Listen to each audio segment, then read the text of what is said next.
news and the record by positioning on the bulletin board in the lobby of Borough Hall and filing a notice of the same with the municipal clerk. I would like to remind all members of the public that we have 3 fire exits in our council chambers, 1 on each side of the dais and 1 in the rear. In addition, we're being recorded by both audio and video for purpose of creating a record during the public portion of this meeting.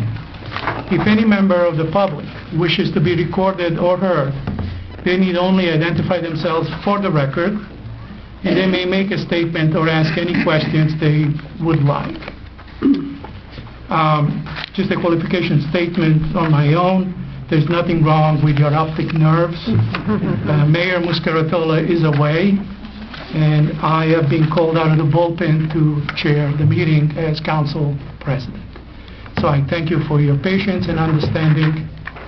I kind of have done this before, but under different circumstances. We'll try to keep the meeting speedy and get home at a reasonable hour. Thank you. Board Administrator topics. I'd like to introduce Alan and ask him to introduce the added topic to tonight's agenda. Thank you, Mr. Council President. I do have a couple of topics to go over tonight. I would like to... Roll call. Apologize. Sorry. Councilwoman Murphy? Here. Councilman Capolo? Here. Councilwoman Bastide? Here. Councilman Mignon? Here. Councilman Estrada? Here. Councilman Papaleo? Here. Please let the record reflect that Mayor Stanley Muscaratola was absent tonight with prior notice, and Borough Attorney Thomas Barlow are present. Yes, I do have several topics tonight, but I'd like to start off with inviting Capital Alternatives to come forward and give us a short presentation on a grant opportunity that they brought to our attention. We found out today that there's an April 15th deadline on this, and if you're inclined to make application for this particular grant, it would require that tonight we pass 2 resolutions. You have draft copies in front of you. One would be to hire Capital Alternatives to make the application, and the second would be to endorse the application itself. So those would have to be added to the agenda tonight, pending your decision after the work session. We ask them to make this short presentation on the grant. No. Thank you, Marlene. I'll be as brief as I can, Alan. Thank you. We brought this to the mayor's attention about a week ago. I'm sure that all of you are hearing all of the rhetoric about the Department of Transportation being broke. And some of that is true and some of it isn't. If you go to their website and read their capital budget for 2015, it tells you they have enough money left in the Transportation Trust to have a 2016 solicitation of municipal aid. And then in addition to that, there are all sorts of balances in the trust from different years of people who didn't spend their money or spend all of it. And they want to get rid of it all now. So they've created a program for discretionary applications. The deadline is April 15th.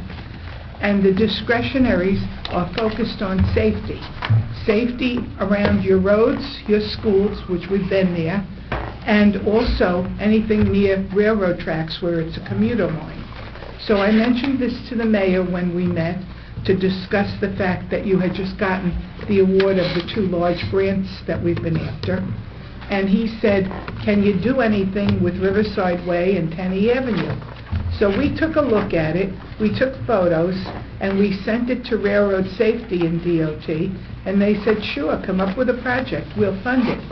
And so that's what we brought to the mayor, and then Alan did not hear about the deadline, and I do apologize for that. I just assume when I tell one of your people, they all convey it to you, and that doesn't happen. So I'll have to put you on the list to get copies. I do apologize. But anyway, we have an opportunity to put in an application for improvements on Tenney Avenue and Riverside Way. On Tenney Avenue and Riverside Way, the pavement is atrocious. I'm sure you all know that because there are a lot of municipal venues there, and I'm sure you all go to some of them or all of them. It contains your public works, your recycling center, the Kenneth B. George Memorial Park, the pistol range, the swim club, and the River Edge boat launch. There's a pile of them. And in addition to that, there's guide rail along Riverside Way, which is supposed to protect travelers when they come down Tenney Avenue. And the guide rail does not meet any of the requirements of state DOT safety or federal highway safety.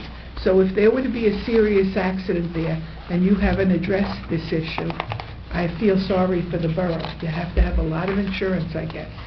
So I suggested to the mayor, this is the time to address both of those things.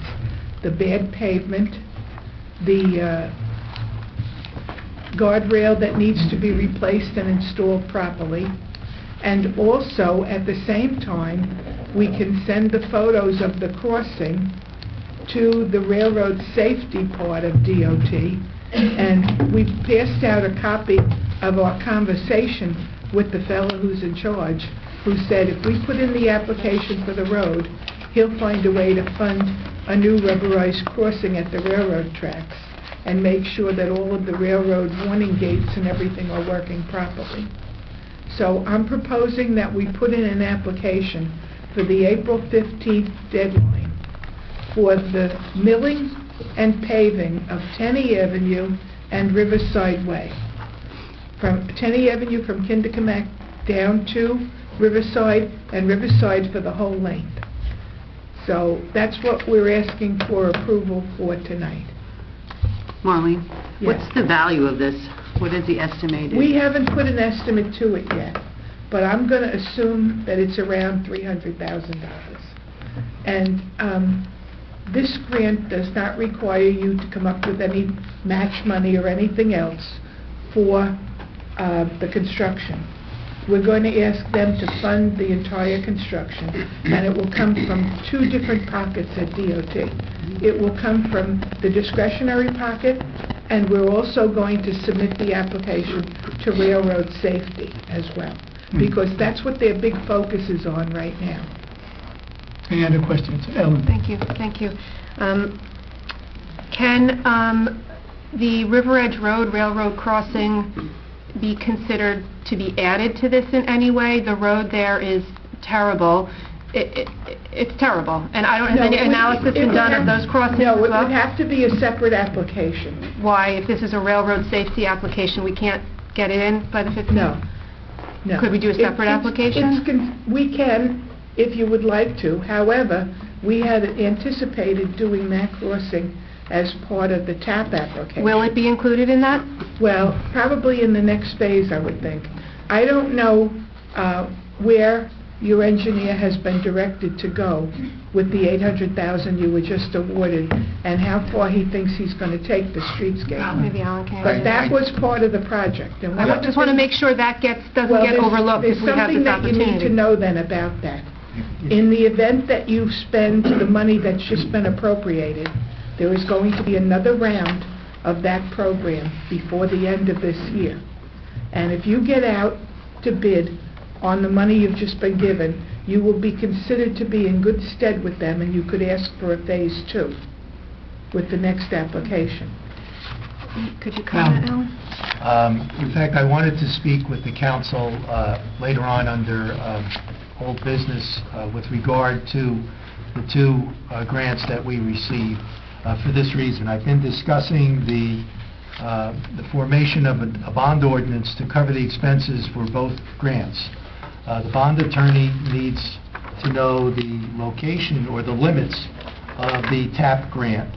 Where do we want to go from and to, as well as whether there are any concerns with the numbers that I've put together. And I put both of my letters to bond counsel in front of the council tonight, and I'm looking for feedback tonight or early tomorrow morning with regard to whether you have concerns with these numbers that bond counsel will have to put together, and we would introduce those ordinances on April 20th. Now, with regard to the TAP grant, there have been discussions with the mayor, Capital Alternatives, Rob Costa, John Lynch, and the best scenario for us probably is to pick up where we left off from Christie Avenue to the Oradell border, and that's called Phase 3, Segment 2. And I put a map attached to those letters, and it's highlighted in yellow. And there are a variety of reasons, which I don't think I need to go into right now unless you want me to, as to why this is really the best situation or scenario for the borough at this point, and to use that money to finish that particular location. So I would like consensus or confirmation of that tonight, as well as the numbers that I put together as well. Okay, thank you. Thank you for that, Alan, but that doesn't answer the question about whether or not we should... What Alan has told us is that the railroad crossing of River Edge Road will not be included in that Phase 1. So I still bring to the council and ask you, should we include it in a Phase 2, or should we try to do it now? Well, to go along with what Alan just said to you, the railroad crossing at River Edge Road was part of our overall application. So as the big picture is concerned about your project, it's an approved segment. For a Phase 2 application? No, it's not considered Phase 2. The section that Alan is talking about is already Phase 3 of your streetscape. Okay. But that is an approved section. So if you were to undertake that with another application, there's no doubt in my mind that it would be funded. But when you deal with a railroad crossing, you have to deal with the railroad, and you have to have them arrange to close down their crossing for a day on a weekend in order to do a new rubberized track system and the pavement up to the tracks on both sides. So that's one of the things we have to deal with, and I don't think that New Jersey Transit would be willing to close that train crossing down for a weekend. And that's the problem we're going to have. When they have an active line, they're not that willing to initiate a closing. I hear what you're saying. There's a safety issue at River Edge Road at the railroad crossing, so I want to hear a recommendation of the best way to ascertain grant dollars to correct that. Well, first of all, you're asking the wrong person. I'm not an engineer, and Well, only your engineer can address the safety issues. But you can at make the a recommendation on our railroad. best way. Are you concerned about the physical crossing or the pavement areas? Both.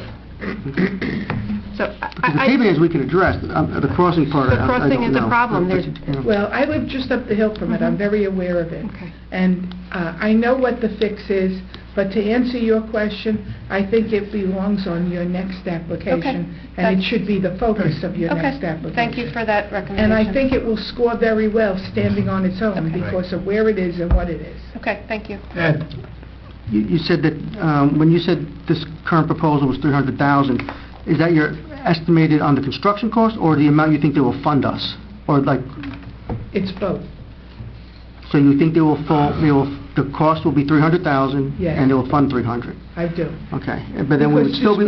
Discretionary is not the pot of money that you usually get your road money from every year. It's not your usual $150,000 to do a little spread. We've been working with discretionary and other applications for you over the last year or so, and I think we've proved our point. But we would still have another $100,000 in soft costs on top of that. Yes, you may. So that's $100,000. And then getting to the two projects Alan was talking about, we're already, in addition to so we got two grants for $800,000 and $315,000, and the borough is already, according to Alan's number, we're going to have to bond another $527,000 to implement these projects. On the streetscape, we're adding 50 new decorative lights, which will increase our electricity and our operating costs another $27,000 a year. I mean, these are costs that we can't sustain. We're already bonded $1.5 million in the budget tonight, and we're adding another $500,000 before we're adding another 100 plus for this project. I mean, I think as a council, we can't say everything is all valid or all equal. We just can't afford to keep adding this kind of long-term debt to the town. It gets to a point where these grants always sound great until we figure out that they never cover It's always overrun. well, it's the streetscape, it's a $3 million project. We're talking about $800,000 for sidewalks.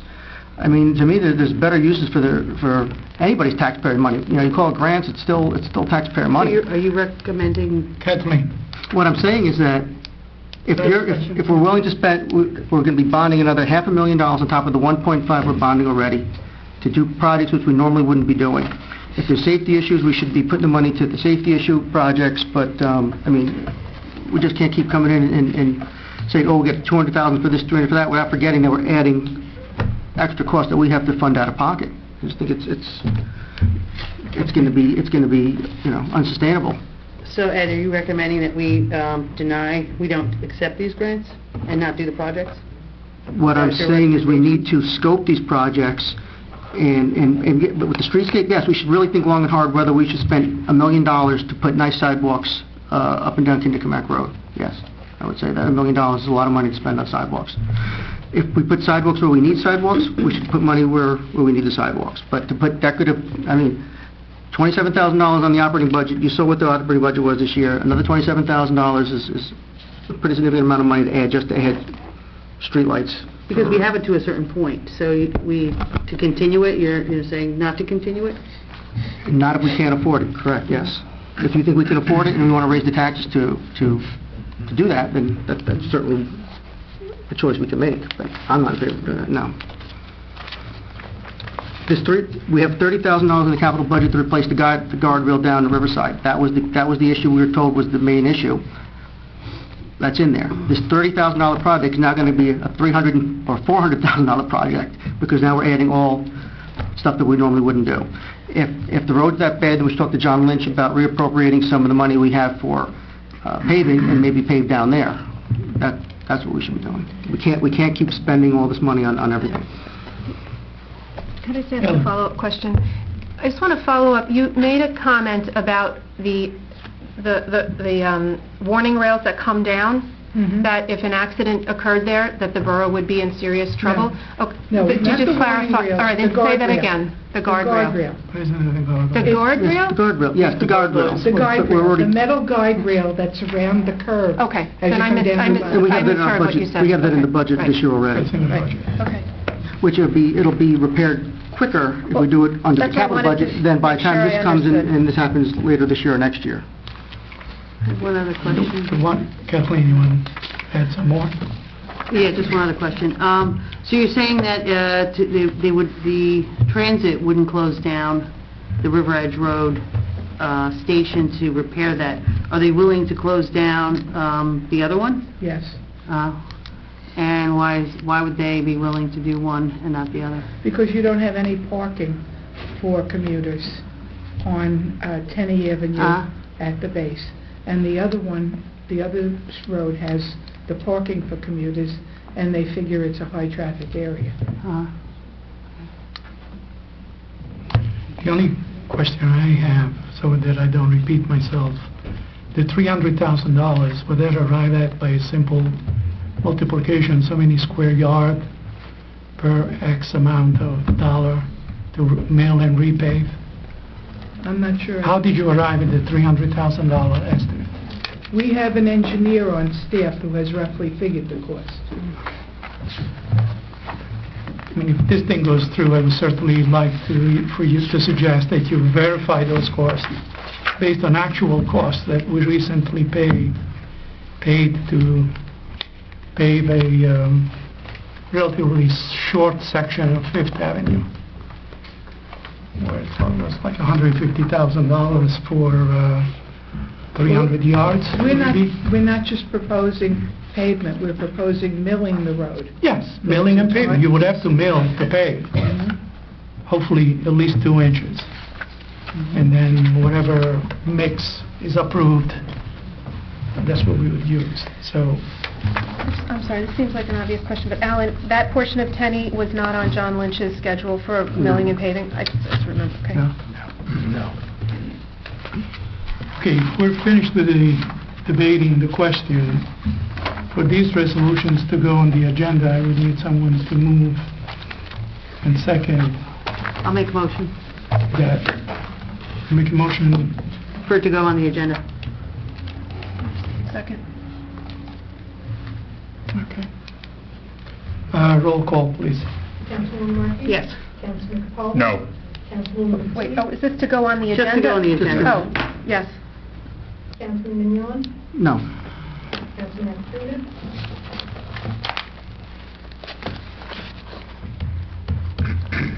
They'll go on the agenda. I'll vote yes. And Councilman Caballero? I'll vote to put it on the agenda, yes.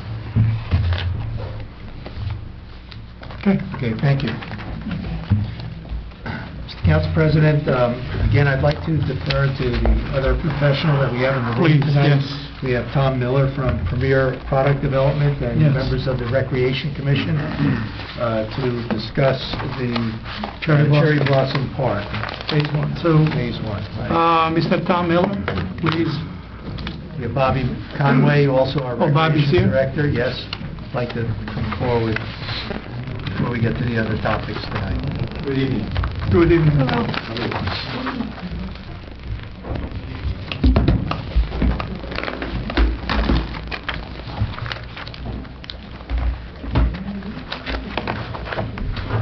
Over the last few months, we've been putting together and finalizing this plan for Phase 1 of Cherry Blossom Park, and things have gone well. We're at a point where we're at that juncture, and we're just ready to go out to bid on the project, and we'd like your consensus on that. Basically, the plan is where it was way back when I was in here the last time. We have moved forward. In essence, we have a pathway system to the site. We have a drainage system, and we have some alternates for things like lighting and some signage and things like that. We also have a underground main to go back for irrigation. It's going to be done in 2 phases. But the first phase would be able to get water to the site, and then we have an alternate to go further with that. And that's basically it in a nutshell. You've seen the plans. You have some of the things I've given to you. And let's open it up to questions. Any member of the council have questions for Mr. Miller? I just want to get where's Kathleen. the podium thing? Where's the easel? Easel? The It's over thing. Did we sell it on eBay? Nothing. Yes.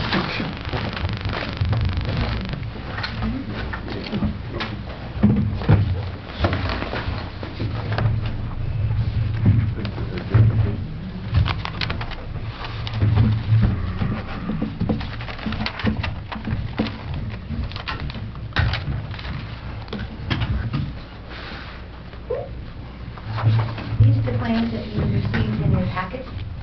Right.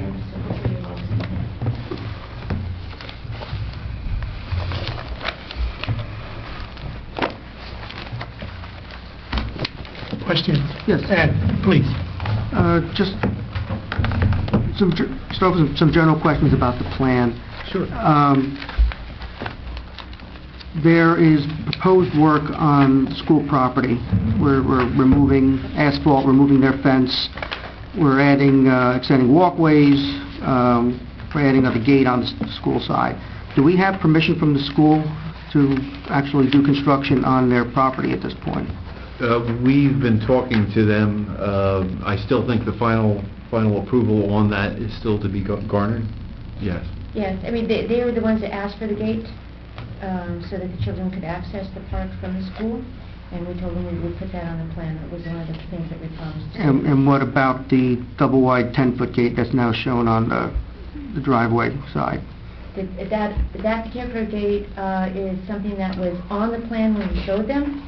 At the time, they didn't have any problem with it. We can just go back to... Because it was on the original plan, it was on the revised plan. But again, then do we need an access agreement or permission for town personnel to go on school property to bring our equipment through school property? And that's something we think we need to look at. We don't currently have an agreement. We could make arrangements for it.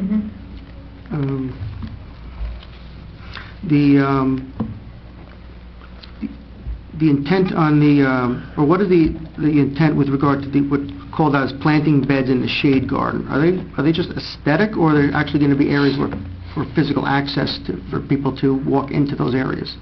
At this point, there's going to be some landscaping per the landscaping plan in those areas. People can walk into them and walk across if they like. There's no fences or anything to prohibit that, as part of the plan. The front of the property, your plan shows or calls for a 2-foot-high decorative wall. And I'm looking at the elevation, so based on the ground elevation and the 2-foot-high solid wall, your elevation is about 98.6. Street level is about 93. Is it going to be possible for a police car or anybody else driving by there to actually be able to see past this wall, being that the property slopes downward, to see who's in there? Yes, And how are people going to know who's, or how are the police going to be able to check what's going on back there? Two Unless things. going on to the other, without going around the backside. Yeah, two things. First of all, the walls in Phase 2. And second of all, as I went out there tonight, that wall, a couple feet up, there is a rise in the grade, and you would be able to see over the wall, like you would now. Well, I'm looking at the street elevation 93, and your ground elevation is 96.6, and add 2, it's 98. So, I mean, that's 5 feet above street level right now. It'll be 5 feet at the top of the wall. Yeah, I don't know where the 93 is, but there's a... I'm looking on the street level. Yeah, there's a 94 of the contour. I don't think there's a lot of grade or contours or anything in there at this juncture, but we'll have to look at that when we design that wall. That's in Phase 2. It's Okay, not but part of it's Phase not 1. called that as Phase 2 on the plan. If I'm a contractor, it's shown here on the plan. It doesn't show that it's a Phase 2. Okay, well, So take a note of that. that wasn't clear. And maybe that'll lead to some other questions, because maybe some things are intended to be Phase 2, which Yeah. It aren't was very in the clear. form of proposal.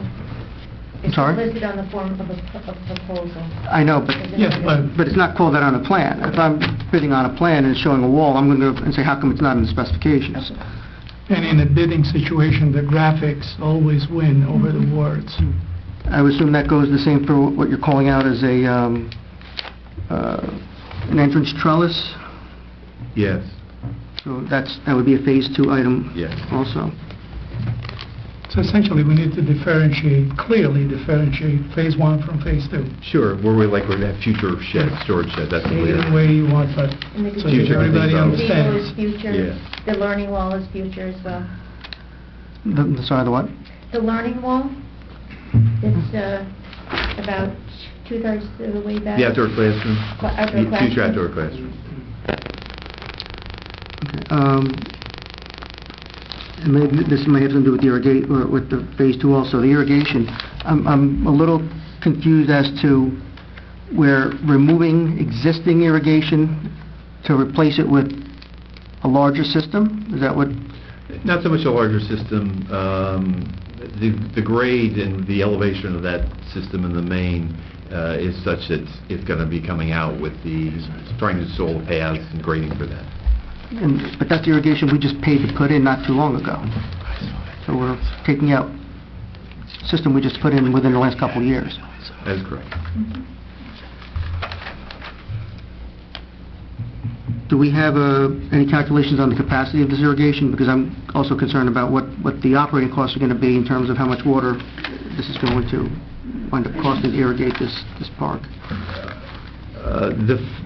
What we're trying to do now is about a $4,000 or $5,000 cost. That's what we have approximated. In operating costs? No, not operating costs. In the installation. No, I'm looking for like the operating, how much water, like what's like the GPM or whatever this Right, we haven't is gonna done anything deliver, with that, so we no. can get a handle on what Okay. that's going to cost. I see your revised plan, and you overlaid the landscaping. I just find it very confusing. If I'm bidding this There's a lot on the plan. to distinguish. I think the landscape plan should be I don't totally separate. disagree, but the site contractors are kind of used to it. I'll leave that to be seen. As long as that doesn't hurt us. Sure. I'll always have this nightmare of people playing stupid when you start asking them relevant questions. No, I'm looking, because then, So that's why he's not Yeah, looking for the needle in the haystack. He's pointing out relevant points.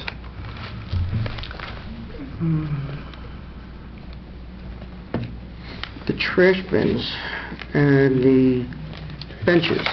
It says, talk about the benches. 6 benches to be provided by the borough.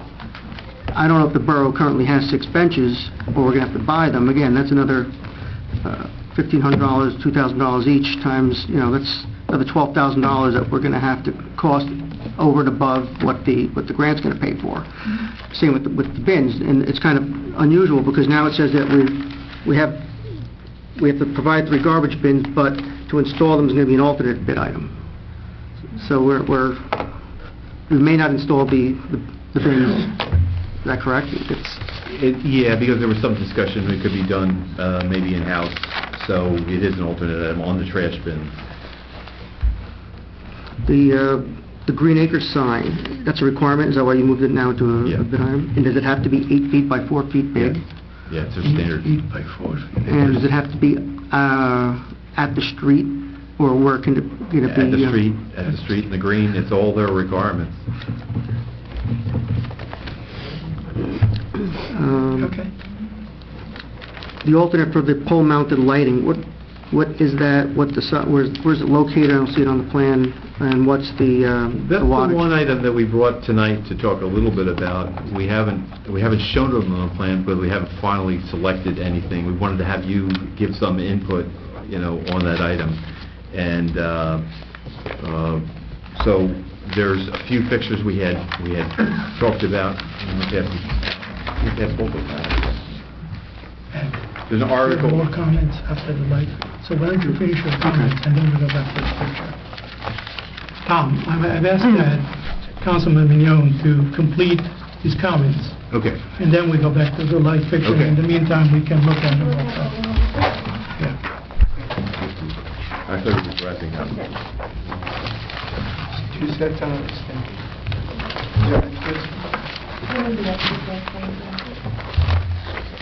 There's 2 applications.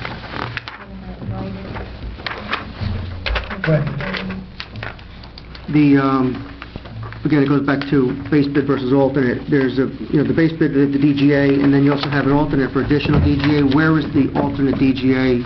It's the trench for the drainage trench. We're not 100% sure what we're going to find. That's why we put it in as an alternate, if and where directed. I would be out there. Is it an alternate, or is it if we're directed? There's different. It's really an alternate. That's why it's in the alternate area. It's not in the base bid. So Okay, but it's an alternate. if it's shown as an alternate and we need it, and we decide not to award the alternate, and we decide we need it, then it's a change order on the DGA item. That's right. That's why it's high. It's number 1 alternate. It's similar with this drainage trench, the 2 additional feet. If the 2 feet additional material is necessary, why is that brought into the base bid? Why is it presented as an alternate? We don't know for sure. You don't know because you're digging, But wouldn't it be better to have it as a quantified item rather than having it as a lump sum on an alternate? I felt it'd be best to put it out because I wanted to see, as we go through this, as we and you look at this project and decide to award it, my recommendation would be to award those items, okay? But I wanted to quantify differently, so that was my way to do it.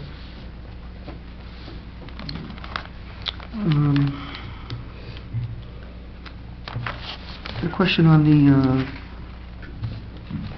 this drainage structure.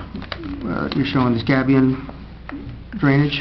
Is that part of this phase, or is that something that's... No, it's part of this phase. I'm sorry? Part of this phase, yes. Where is that? Is that included in under the drainage item? As a lump sum? Yes, it's under... Do you have a detail of what this is going to look like? We've delineated in the specification, the written specification. Is this an open discharge? No, remember, it's a trench. You're below grade. So as it fills up, it's going to bubble out and go over like it does now. The nice thing about this site is, originally there was a parking lot on it, a building on it, a drive, all that impervious. It's all gone at this juncture. And so there's not a tremendous amount of drainage on the site. And we also are under an acre, so that... But where is this outlet structure going to discharge? Is there going to be an overground? It's just going to go over the top and out and down with the contours, the same way the water goes down. So it's going to come out the outfall structure and then into what they call the tree farm? Yeah. Does that become a new stormwater outfall? No, the water goes there naturally anyway. But we're creating an outfall now. Yeah, but the water goes there naturally anyway. I know, but this becomes a defined outfall under the stormwater regulations. So it's another point for us to have to manage.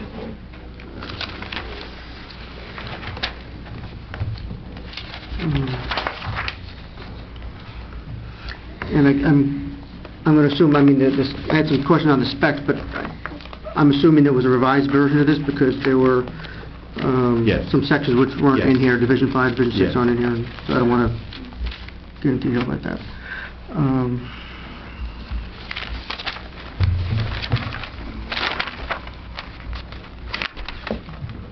The landscaping now, the way you broke it down, do you have a approximate cost of what this landscape plan would cost? That's actually being done as a sub-consultant with the ERI, and they haven't given me an updated number, so I don't honestly have that with me tonight. I guess just to wrap it up then,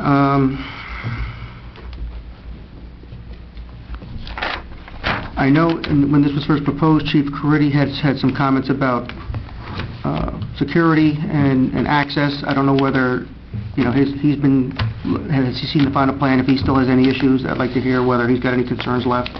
I'd like to know what the Board of Ed looked at this and what their comments are, because, I mean, we're doing some amount of work on their property, and to me, this is actually becoming more of a school facility than a town facility. And we're putting $120,000 in, and plus extra if we do these alternates. And the last thing is DPW. Have they looked at this in terms of what the the maintenance requirements are going to be with regard to a lot of this landscaping and we're actually going to have essentially 1, 2, 3 almost like detention ponds for stormwater that's going to require maintenance also. The other thing I would just suggest, and I'll defer to how you want to do it, but I don't think lumping all the alternates under one package is not the way to go. I think all these items should be separated out. So if we decide there's only so much money available, we may decide, okay, we're going to pick 2. We'll do the landscaping, we'll do the lighting, but we're not going to do the irrigation and whatever. I just think to lumping them as one, basically what's going to happen is we're going to be forced to either take the alternates as one big package or not at all. So if the cost is something we can't afford, then we're not going to be able to do any of those items. Are you aware of the new law where they changed the way alternates are awarded just within the last few years? I guess not. Yes, but this doesn't apply to this.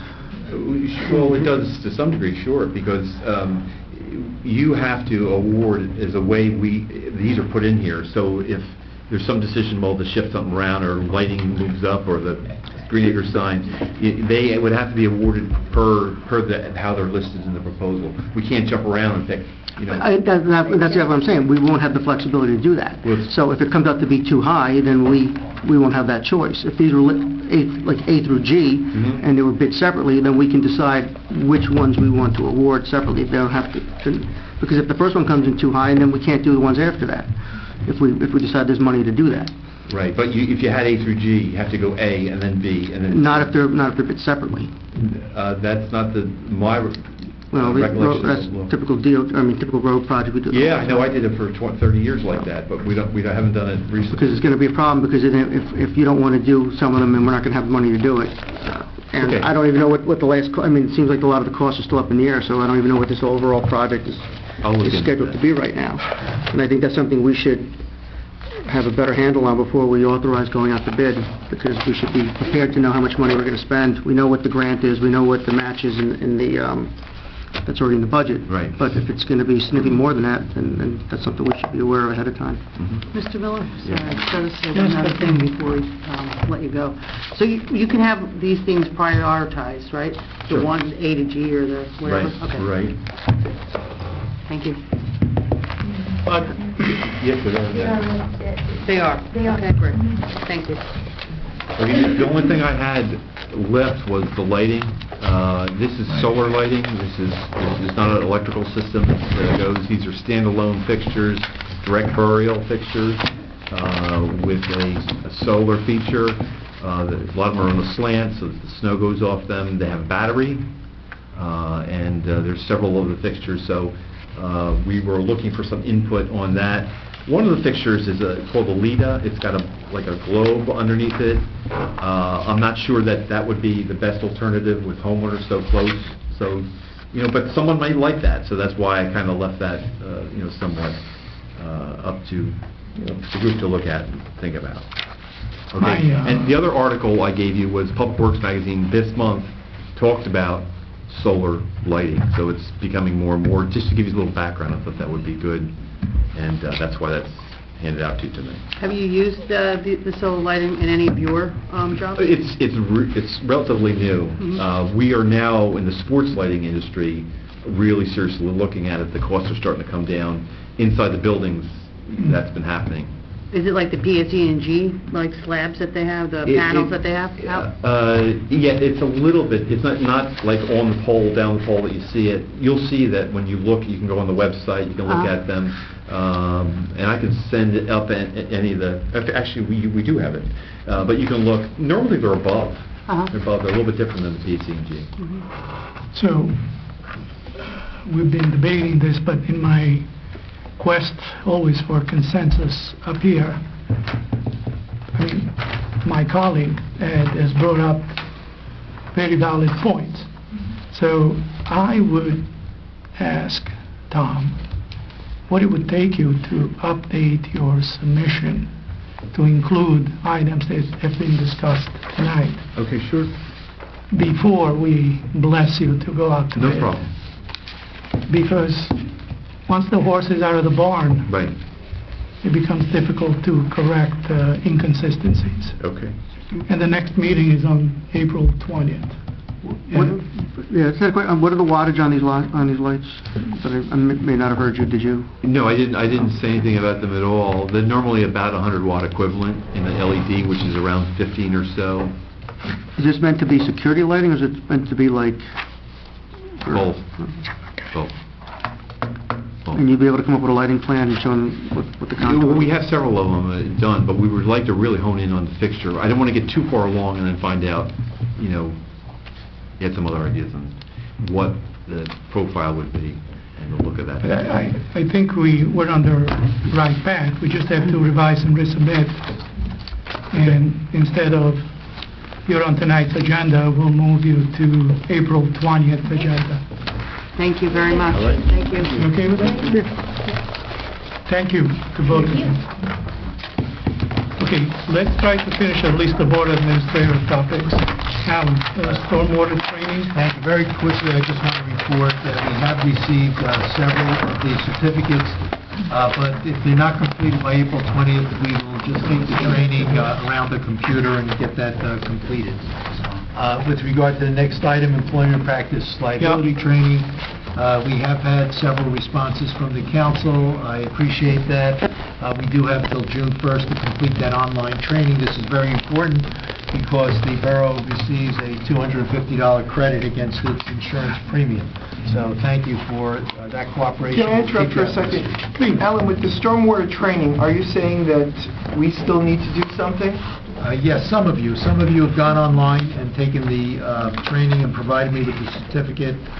There are a few that are still out there, so. Because I remember doing the liability, but I don't remember doing the stormwater. Could you verify whether I've done that or not? And then Yes, send me an email if I haven't, sure. and I will complete it. Okay, thank you. a couple minutes over. HVAC report. Yes, thank you. We did receive a report from the contractor requesting a closeout of the project.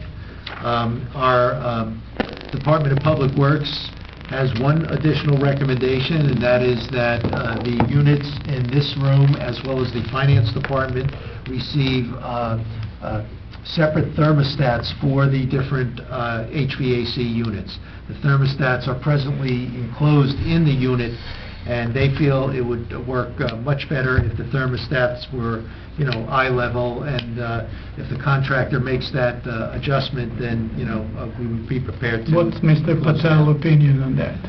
I haven't gone back to him, but I don't think the contractor would have a problem with that modification for both... I would like to have Mr. Patel's opinion in writing and in the folder, just to cover that base. And I don't see any objections if we follow that. Okay, we will report back to you on that suggestion. Okay.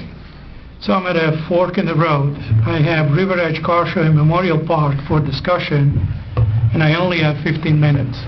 I have to open the 8 o'clock meeting at 8 o'clock.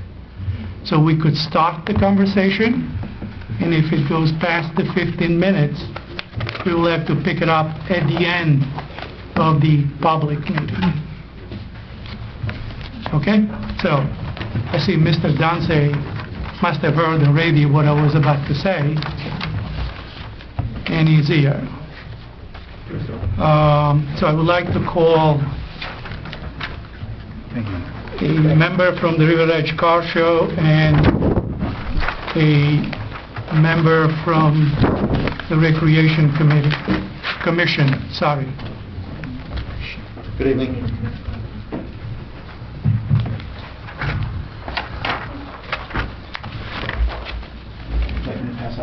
Sure, yeah. He gave us these things. I got it. The commission has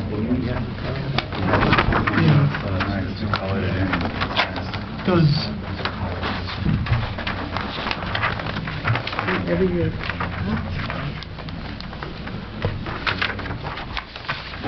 Does the River Edge Recreation Commission has the material that was just put in front of us by the car show applicant? This is the first time we're seeing it Okay. in this form. I'll provide mine to Bobby. She could, yes, we'll share it. Okay, so I'm going to give the floor to Mr. Peter Danze. And please, as succinctly as you can, illustrate your case. Good evening. The outgrowth of the Centennial Committee was the genesis of the River Edge Cultural Center in 1995. They were incorporated, and they have provided for the borough without monetary assistance from the borough for 20 years, over 300 events free to the public in River Edge. And we have worked with every single school, public and private, elementaries, senior, every religious institution in town, numerous volunteer organizations, Boy Scouts, Girl Scouts, the Ambulance Corps, the Volunteer Fire Department. And we've had very successfully taken care of these events, and we have made presentations of what they do in town or have done cooperatively. This is our, we've had 14 car shows today. This year will be our 15th year, and we have requested to have the car show in the park. We have, over the years, honored every single commitment that we ever made. We have complied with all rules and regulations that have been stipulated, whether we were necessarily in agreement with them or not, once something was dealt with. We have in front of you the diagrammatic layout of what we were proposing with respect to the placement of cars for the car show in the park. The green represents the area where cars would be. We have committed that when the car show breaks down, that any ruts that may have occurred, because this was brought up in the meeting, that we would immediately restore it that day. We don't anticipate that there would be, but we've made that commitment. In the fall, when it is prudent to do reseeding, where the reseeding would take place, we will seed the areas in green to the extent that we would use for the car show. That area with a landscaper that's qualified to do the work and improve the condition regardless of how it got to that condition. We consider it to be a win-win-win. It's a win for the car show because we're able to do what's considered to be one of the best car shows in New Jersey and continue to improve on that. It would be a win for the Recreation Commission because they would get the benefit of those areas being improved beyond what they have been over the last several years.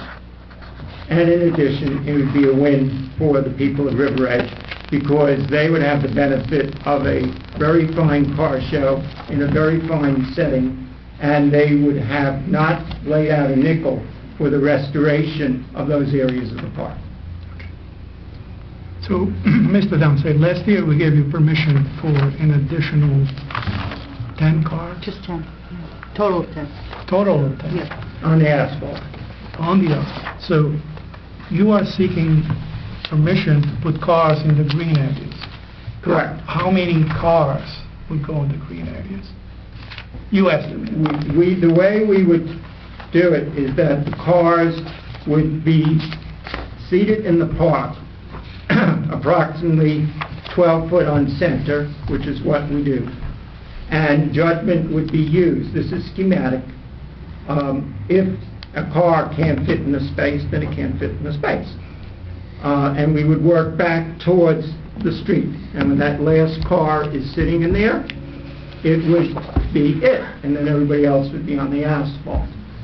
We not only have provided for the cars, but we provided for, as you can see in the diagram in orange, would be for emergency vehicles to be able to come in. The last year, in order to be accommodating, we were going on the grass. We wanted to initially be on the grass. We had offered to seed the entire park at no cost to the borough. That was rejected. We were told to be on the asphalt, so there was no need to do any seeding of the park. This year, to the extent of the real estate that we would be granted to use, we will reseed and upgrade that to that extent. So we're not doing the entire park.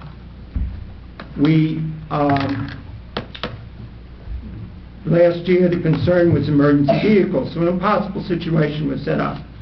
You couldn't be on the grass, you could only be on the asphalt, and emergency vehicles had to service it. That became, and when you did the layout, that's how we wound up with the number of cars. If the park had a different configuration, then we would have had more cars. This year, we're saying, being put in that box is a little ridiculous. We'll go on the grass.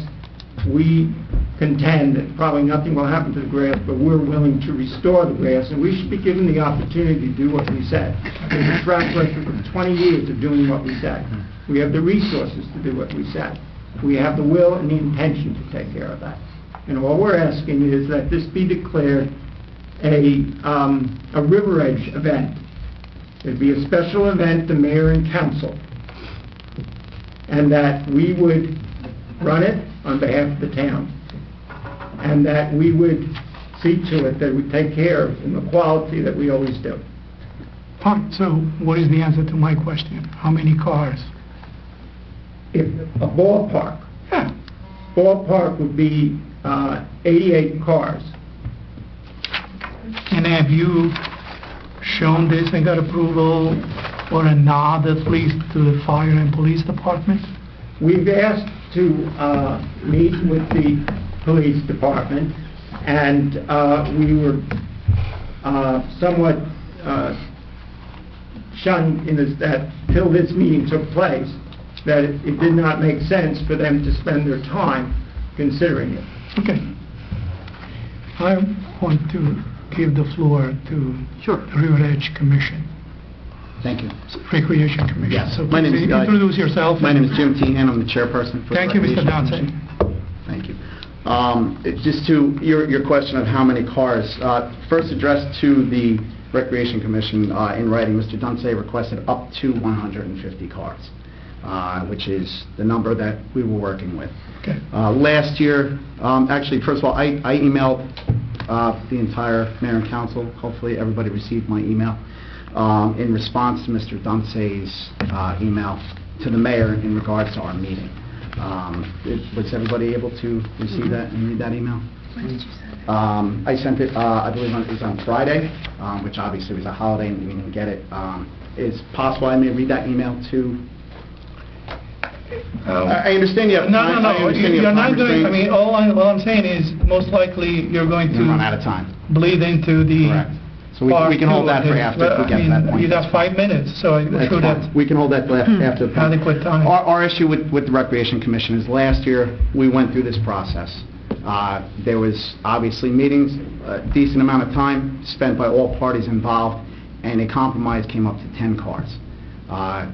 Obviously set up and approved by the police chief for safety issues on the macadam. Mr. Dunsey provided us with a schematic, unlike the one that we received today. We received this one on a smaller piece of paper, obviously not color coordinated, a little, obviously different, not changing our belief that there should be no cars in the park, but up to 150 cars is obviously a number that we feel is not good for the park, it's not safe. I addressed specifically of him, I asked him about if there were issues of damage caused to the park. We were not being disingenuous by asking that question. He brought up the fact that it will be repaired immediately after, and we can inspect it, and they can have camp the next morning. It is a Sunday afternoon, it is July, it is the middle of the summer. I don't know, and I can't speak for any of my rec commissioners available, and even if we have the authority and the know-how to say if that is acceptable, if there's any damage. If it rains prior to this event, car tires will cause ruts and damage in grass. I'm sure, as we all know, by the weight of the cars. I have a personal issue with that because my daughter will be in rec camp running around in that park Monday morning at 9 a.m. And, I don't think cars should be in the park. And that's my own personal opinion. But as a Recreation Commission, we feel that by the duty given to us, that this park is for recreational purposes, not for parking vehicles. We don't feel that it's safe, and we haven't even gotten to the environmental issues. What if we have some sort of leak? If you're now going on the grass, if you have a leak on that grass, how is that going to be rectified? And that's our major issues. We feel that we've been playing nice in the sandbox. We've met. It was a very cordial and kind meeting. We all believe that it's a great event for a reg. Many of us go to that event. It looks great out in the street. Use the park for overflow, for people to walk through, to come through, but we don't feel as a rec commission that the park is a place for vehicles to be placed. And that's plain and simple with us. Unfortunately, we don't have another park. I understand that. But we have plenty of roadway on Continental, which they do a great job by closing it off. We'll reserve comments for later, because I certainly want all the council members to comment on this Correct. when we get back to you. Okay. So, we'll pick this up as soon as we're done with the public meeting then, with your permission. Actually, this is the way it has to be. Thank you. We appreciate your time. You're welcome.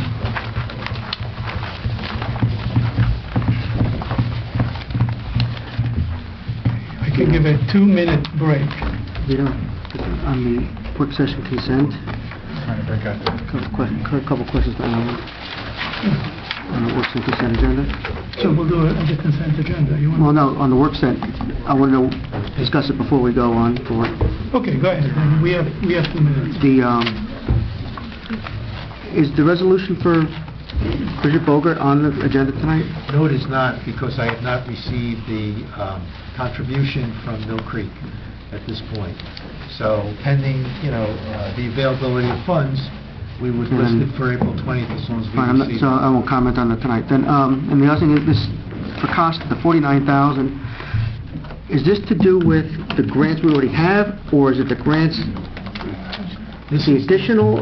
no, this is not the new grants. This is the grant that we already have to do sidewalk along Midland Avenue and Woodland. $150,000 grant. He wants $49,000 for... Well, no, this estimate, I believe, was developed by Capital Alternatives, and I relied on that estimate. This is bonding authority. Doesn't mean we're going to spend this amount, doesn't mean we're going to contract for it. Well, we will contract for it. The resolution is on for that amount of money. Whether it will cost us ultimately this that remains to be seen. But we don't have a number for Mr. Costa. No, I believe this came from the application which was developed by Capital Alternatives.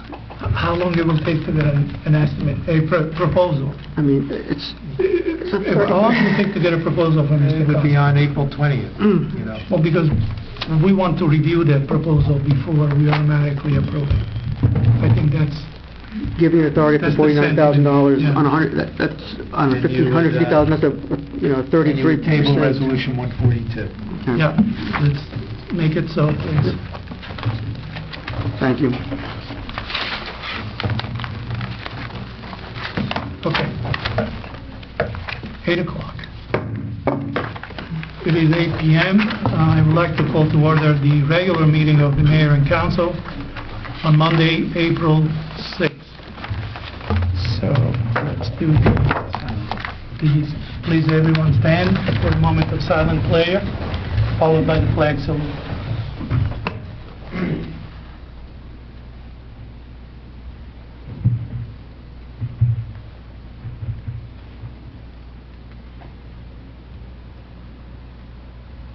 Thank you.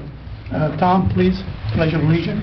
I pledge allegiance to the flag of the United States of America and to the republic for which it stands, one nation, under God, indivisible, with liberty and justice for all. I will now read the mission statement in open public meeting. The New Jersey Open Public Meeting Law was enacted to ensure the right of the public to have advance notice and attend any meeting of public bodies at which any business affecting their interest is discussed or acted upon. In accordance with this act, the Mayor and Council of the Borough of River Edge have caused notice of this meeting to be published by having the date, time, and place thereof posted in the Borough Hall, and notices have been sent to the Record and the Ridgewood News. The mission of this governing body is to provide essential services through the establishment and implementation of public policy that will safeguard our infrastructure, provide honest, courteous, and professional services, and establish a sense of trust and accomplishment with our residents. Through research and prudent planning, we seek to minimize risks while improving our services. We are sensitive to the need of our taxpayer, while realizing that this governing body cannot be all things to all people within the revenue constraints imposed by state mandates, economic conditions, and prevailing attitudes about taxation. Roll call, please. Councilwoman Here. Watson? Councilman Cole? Here. Councilwoman Steve? Here. Councilman Miller? Here. Councilman Garcia? Present. Councilman Papaleo? Here. Please let the record reflect that Mayor Mastroianni is absent with prior notice and Thomas Borough Attorney is present. Okay. That's it. I want to roll in right into item 15-136, resolution to read the budget by title. So moved. Second. All in favor? Aye. Okay. I'd like to open the hearing on the 2015 municipal budget. So moved. Second. And all in favor? Aye. Comments? So, for the public? Questions? Does the public have any questions about the 2015 municipal budget, which we have diligently worked on for many Saturdays to minimize the tax impact? While we're not responsible for River Edge schools or Riverdale schools. That's the end of the editorializing.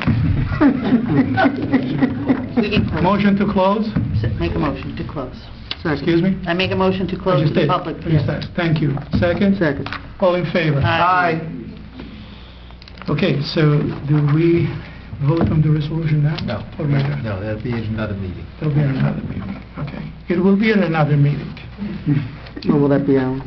April 20th there is an amendment on for tonight for consideration, but the adoption of the budget would then be after a hearing on the amendment on April 20th. Okay. Moving right along, approval of minutes for the March 16th meeting. So moved. Second. Any comments on those minutes? All in favor? Aye. Okay. Oh my God, follow-up, proclamations and awards. So I think I have a special folder. Okay.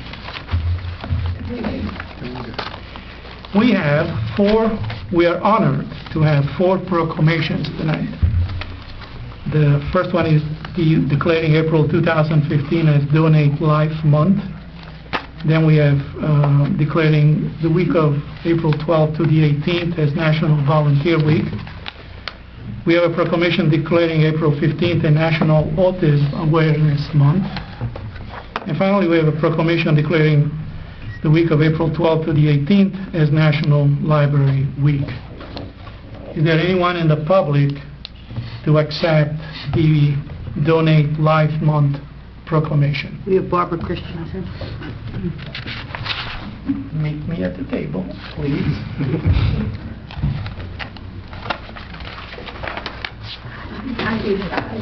You are fantastic. Unbelievable. I'll take this one and I'll do them all that. Okay.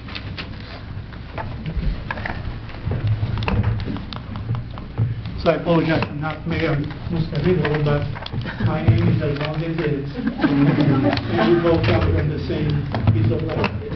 Pleasure meeting you. So I will read the proclamation. Yes. This is the moment over where. Whereas those who dedicate their time, effort, and skill to help others are among the most valued members of any community, and whereas there is a great shortage of organ and tissue donors, and thousands of people on the organ transplant waiting list will not live to receive one. And whereas each day 21 people die while on these waiting lists, every 30 minutes someone is added to the waiting list, and the one in New Jersey has over 5,000 residents waiting for organs and tissue. And whereas the New Jersey Motor Vehicle Commission is cooperating with the New Jersey Sharing Network, so that you need only to designate on your driver's license that you want to be a donor, and that information will also go to the NJSN computers.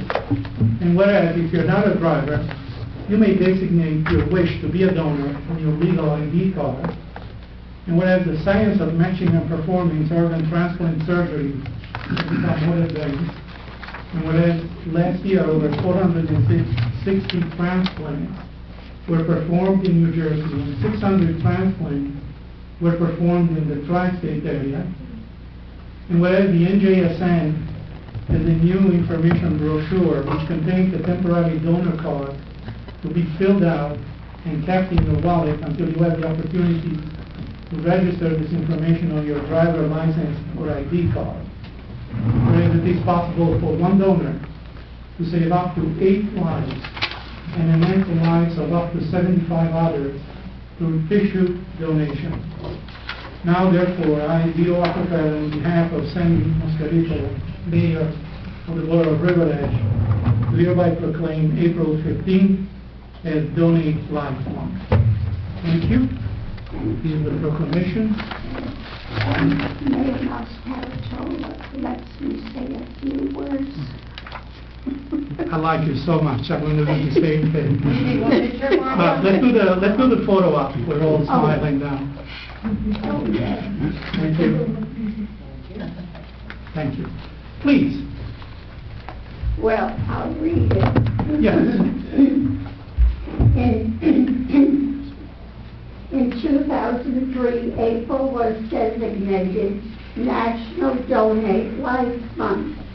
With the arrival of spring and the period of renewal, it is an absolutely appropriate time to think of a precious gift, an organ tissue donation. 5,000 families in New Jersey have, I'll make this short, have loved ones on waiting lists for organ transplants. Due to the great shortage of registered donors, many of these families members will not have lived long enough to receive a transplant. My son Sandy was one of these individuals who was also waiting for a transplant. This is why I want to educate the public about the critical need to become a donor.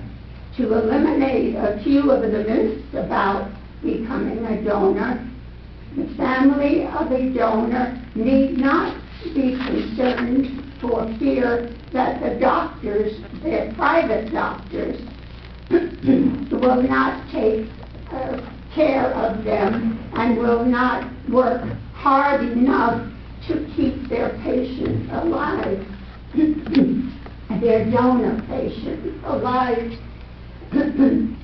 This is not true. The retrieving doctor team has nothing whatsoever to do with the private doctors in the hospital taking care of your loved ones. It does not cost a red cent to become, for your family, to become a donor.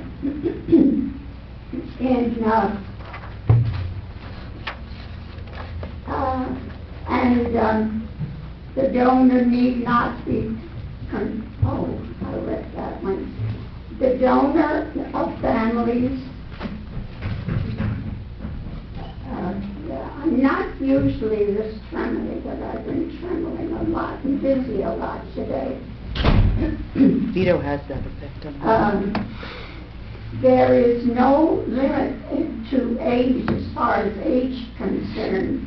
The 18 until and on, and I'm 95, maybe only my tissue will be nice.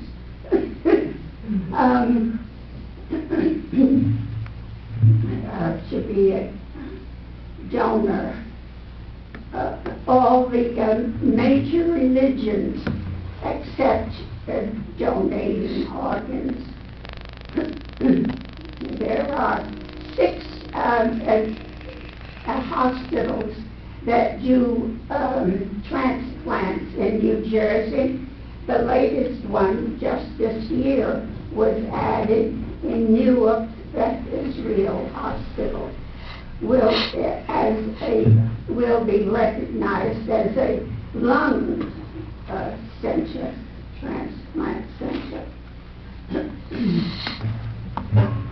I hope to be here in time to pass these brochures out. We can put them on. We can put them downstairs where you have. Looking downstairs on one of the ledges. Pick those up. They will tell, in addition, how on your computers or by telephone you can become an organ donor with the New Jersey Shared Network directly. If you have to wait 3 years for to renew your driver's license. In case I haven't been specific enough, I will quote one of New Jersey's Sharing Network's mottos. Life is great. Pass it on. And I might have sounded too much like that Tiger cereal. But, and thank you so much.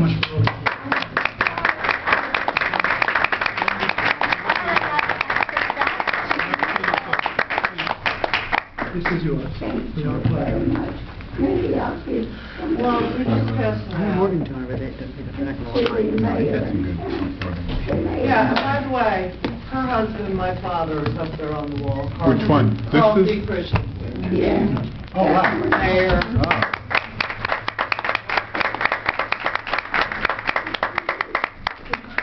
I I'm already an organ donor, they probably won't take them, but... Thank you. The next proclamation is for National Sorry, I was Volunteer so Week. trembling and I've been that way all day. Madam Volunteer, please.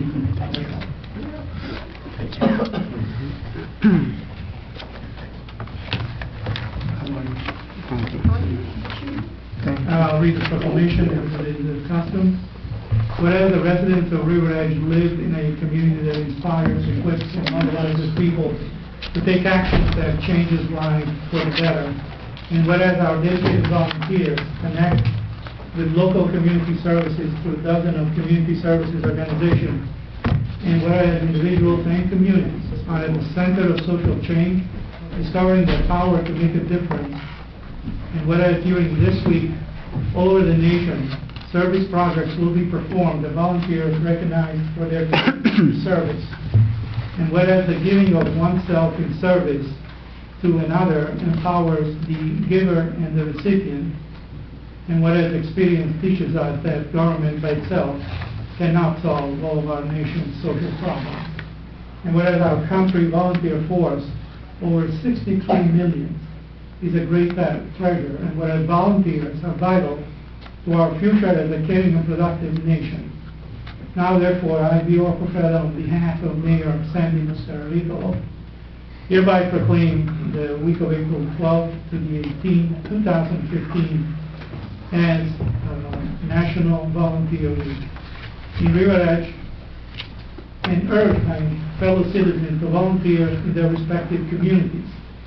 By volunteering and recognizing those who serve, we can replace disconnection with understanding and compassion. And I present you this to Mrs. Caridi.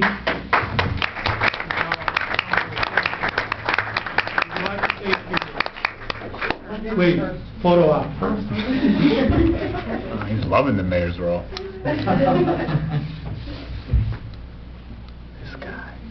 Slots were filled. I mean, hey, you do what you do. Please. I would just like to say thank you. We appreciate being appreciated. It's nice to hear that people recognize the work that everybody does in this town, all the volunteers, their hard work, many hours, and it's just nice that we get appreciated. Thank you again.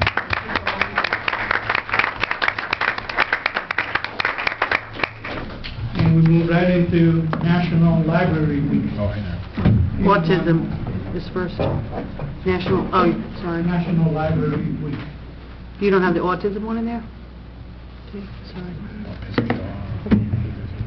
Always got to It's on the agenda that way. Just do your thing. You talk your thing. National Library Week. Is anyone here to accept that proclamation? I'll accept it on behalf of the library as the liaison. Please, let's photo op today. Make amends. Proclamation. Whereas our nation's schools, academic, public, and special libraries make a difference in the lives of millions of Americans today more than ever.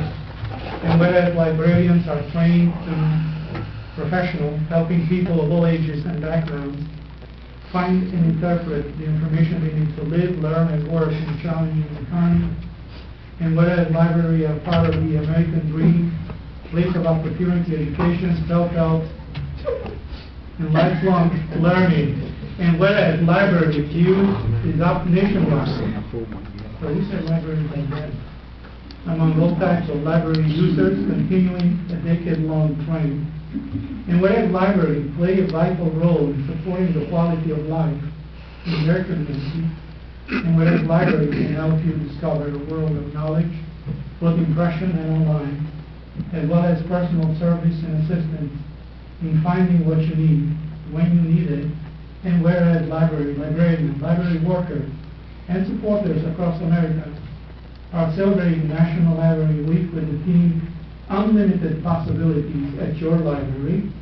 Now, therefore, be resolved that I, B.O. Profeta, on behalf of Mayor Sandy Muscarrico, hereby proclaim the week of April 12th to the 18th, 2015, as National Library Week.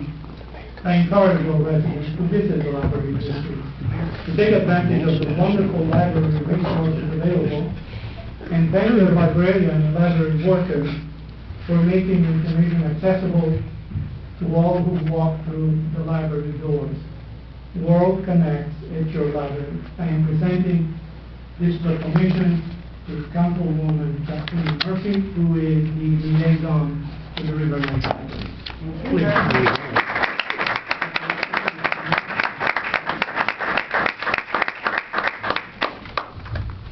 Thank you. Thank you. Everybody knows the library, it's a great place, and it's a wonderful library. We're looking forward to changing the roof on the library this year after many years in the making. We have a great staff, and we just now have a new Hoopla system, which is you can download music and books, and it's current albums and books that you can use. My husband was the first chairman of the building committee of the library. This existed. It is. And so, last but not least, actually something that's very dear to me, National Autism Awareness Month. We have Is there Lisa anyone- right there. Lisa and this lady. Please.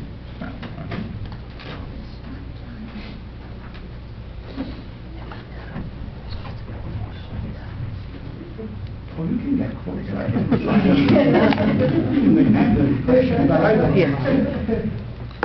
right, so here we go. It's a proclamation, whereas autism is a pervasive developmental disorder affecting the social learning and behavioral skills of those affected by it, and whereas as more health professionals become proficient in diagnosing autism, more children are being diagnosed on the autistic spectrum, resulting in rates as high as 1 in 88 children nationally, and 1 in 49 children in New Jersey.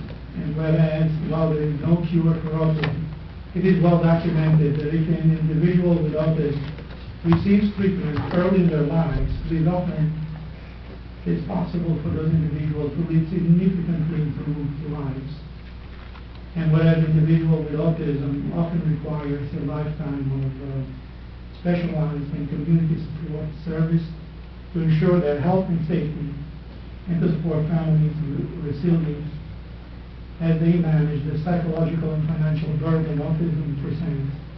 And whereas Autism New Jersey is spearheading an awareness effort in order to educate parents, professionals, and the general public about autism and its effect.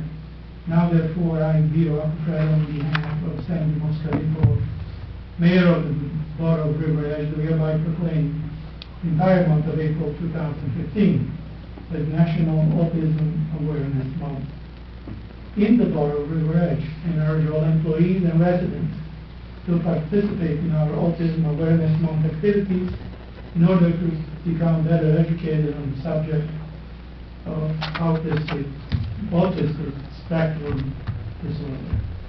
I've become quite aware of autism during all the years I spent in early education.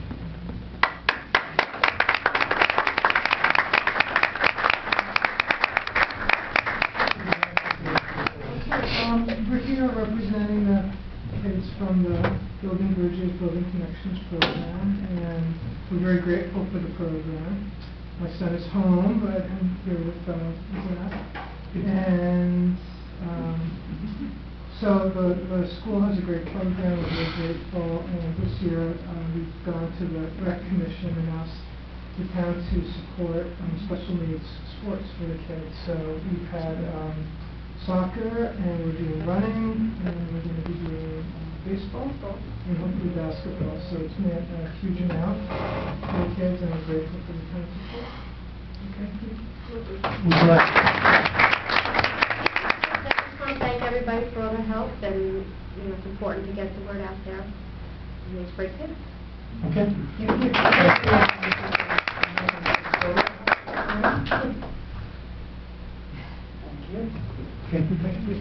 Thank you all for your patience. We are done with proclamation.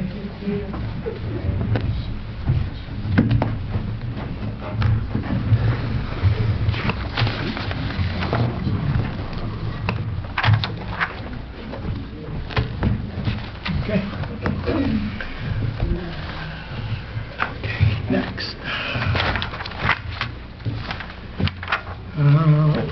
Yep, at the, open this meeting to the public on any issue listed on the agenda. So moved. Second. All in favor? Aye. Is there any member of the public that would like to comment on items listed on this agenda? Later on in the meeting, you'll have an opportunity to comment on anything you would like.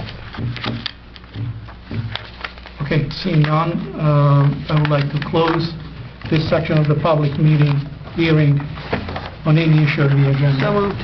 Second. All in favor? Aye. Okay. This meeting also we have appointments and personnel changes. So we'll start from the top. Approve the hire of Leonard Herman as fire inspector in the construction code official department at an annual salary of $3,500, retroactive to January 1st, 2015. So moved. Second. Any discussion? This will do by roll call, right? Yes. Roll call, please. Yeah, This needs to be roll call, I think. you can just do all in favor. Oh, we could do by acclamation? Yeah, as long as you ask if there are any opposed. Okay. All in favor? Aye. Any opposed? Any abstain? Approve the increase in the hourly rate for Alan Spiniello, tax appeal attorney, from $85 an hour to $125 an hour, retroactive to January 1st, 2015. So moved. Second. All in favor? Aye. Any opposed? Any abstained? Approve the increase in the hourly rate for Richard Krause, Esquire, tax appeal attorney, from $85 an hour to $125 an hour, retroactive to January 1st, 2015. So moved. Second. All in favor? Aye. Any opposed? Any abstained? Approve the increase in the hourly rate for Victoria Peckerman, zoning board attorney, from $85 per hour to $125 per hour, retroactive to January 1st, 2015. So moved. Second. All in favor? Aye. Any opposed? Any abstained? Approve the reduction in hour of Nicole Florio, tax collection clerk, to 15 hours per week, effective April 7th, 2015. So moved. Second. All in favor? Aye. Any opposed? Any abstained? Okay, so approve the hire of Nicole Florio as part-time zoning planning assessor clerk at an hourly rate of $18.80, not to exceed 14 hours per week, effective April 7th, 2015. So moved. Second. All in favor? Aye. Any opposed? Any abstained? Can I have a question for Alan? Please. Regarding this. So the combined total of her hours are 28, or how is this working? 29, not to exceed 29 per week For the combined. for the combined. Thank you. Moving on, approve the hire of Stephanie Geisler to part-time construction code official clerk, not to exceed 9 hours per week, at an hourly rate of $19.83 per hour. So moved. Oh, I said hourly rate. Effective April 7, 2015. So moved. Second. All in favor? Aye. Any abstained? Any opposed? Approve the job title and salary change of Eric Schultz, Department of Public Works, from laborer first grade to an annual salary of $54,256, to operator second grade, $59,370, effective April 6, 2015. So moved. Second. All in favor? Aye. Any opposed? Any abstained? Approve the appointment of Virginia Korteweger and Donna Sanders to the July 4th committee, effective April 7, 2015. Second. All in favor? Aye. Any opposed? Any abstained? I'll do those right after this. Approve the appointment of Mark Geoffrey, 465 Elm Avenue, to the Zoning Board of Adjustment, as alternate number 3 for a 2-year term through December 31st, 2016. So moved. Second. All in favor? Mr. John will be a great addition to the zoning board. Thank you for that comment. Any opposed? Any abstained? Approve the salary increase of Jeremiah Kieferly, patrol officer in the River Edge Police Department, from an annual salary of $29,183 to $37,142 due to the second year probation effective April 7th, 2015. So moved. Second. All in favor? Aye. Any opposed? Any abstained? Okay. Is Mr. Geoffrey in the audience? No. Right, so I don't have to read this. So Mr. Geoffrey will have to go see the office of Stephanie to sign his contract of work, I guess. Virginia Kortewagen and Donna Sanders. Are you guys in the audience? Virginia. Yes, Virginia, please come up. I'll do the I'll read you the oath, and I'll swear you into the July 4th. Yeah. I'll do it here.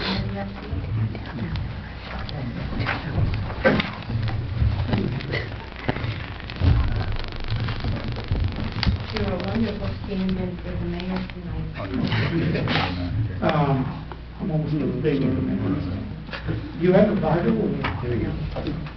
Is the standard issue?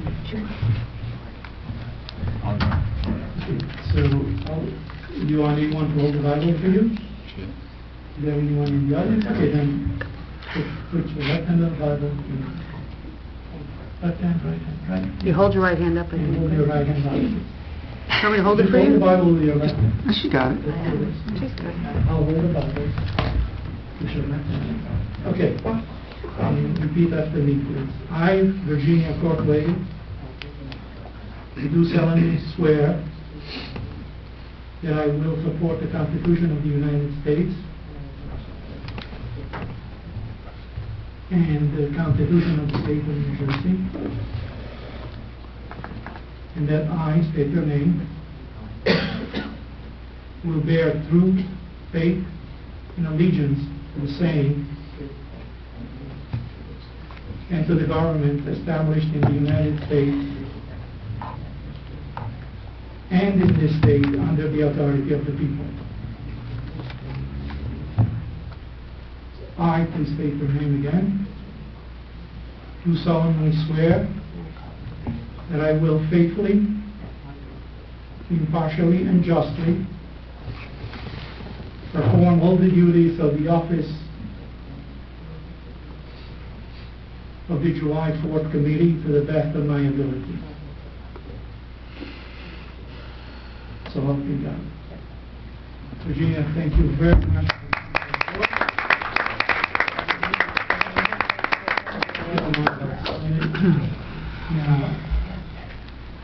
Who signs this? She'll sign. We'll Stephanie will witness it. So please sign.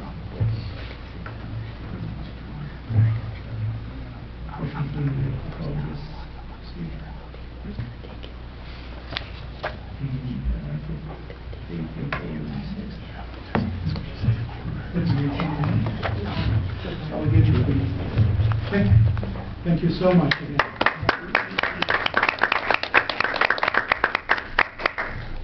Donna Sanders. Thank you all.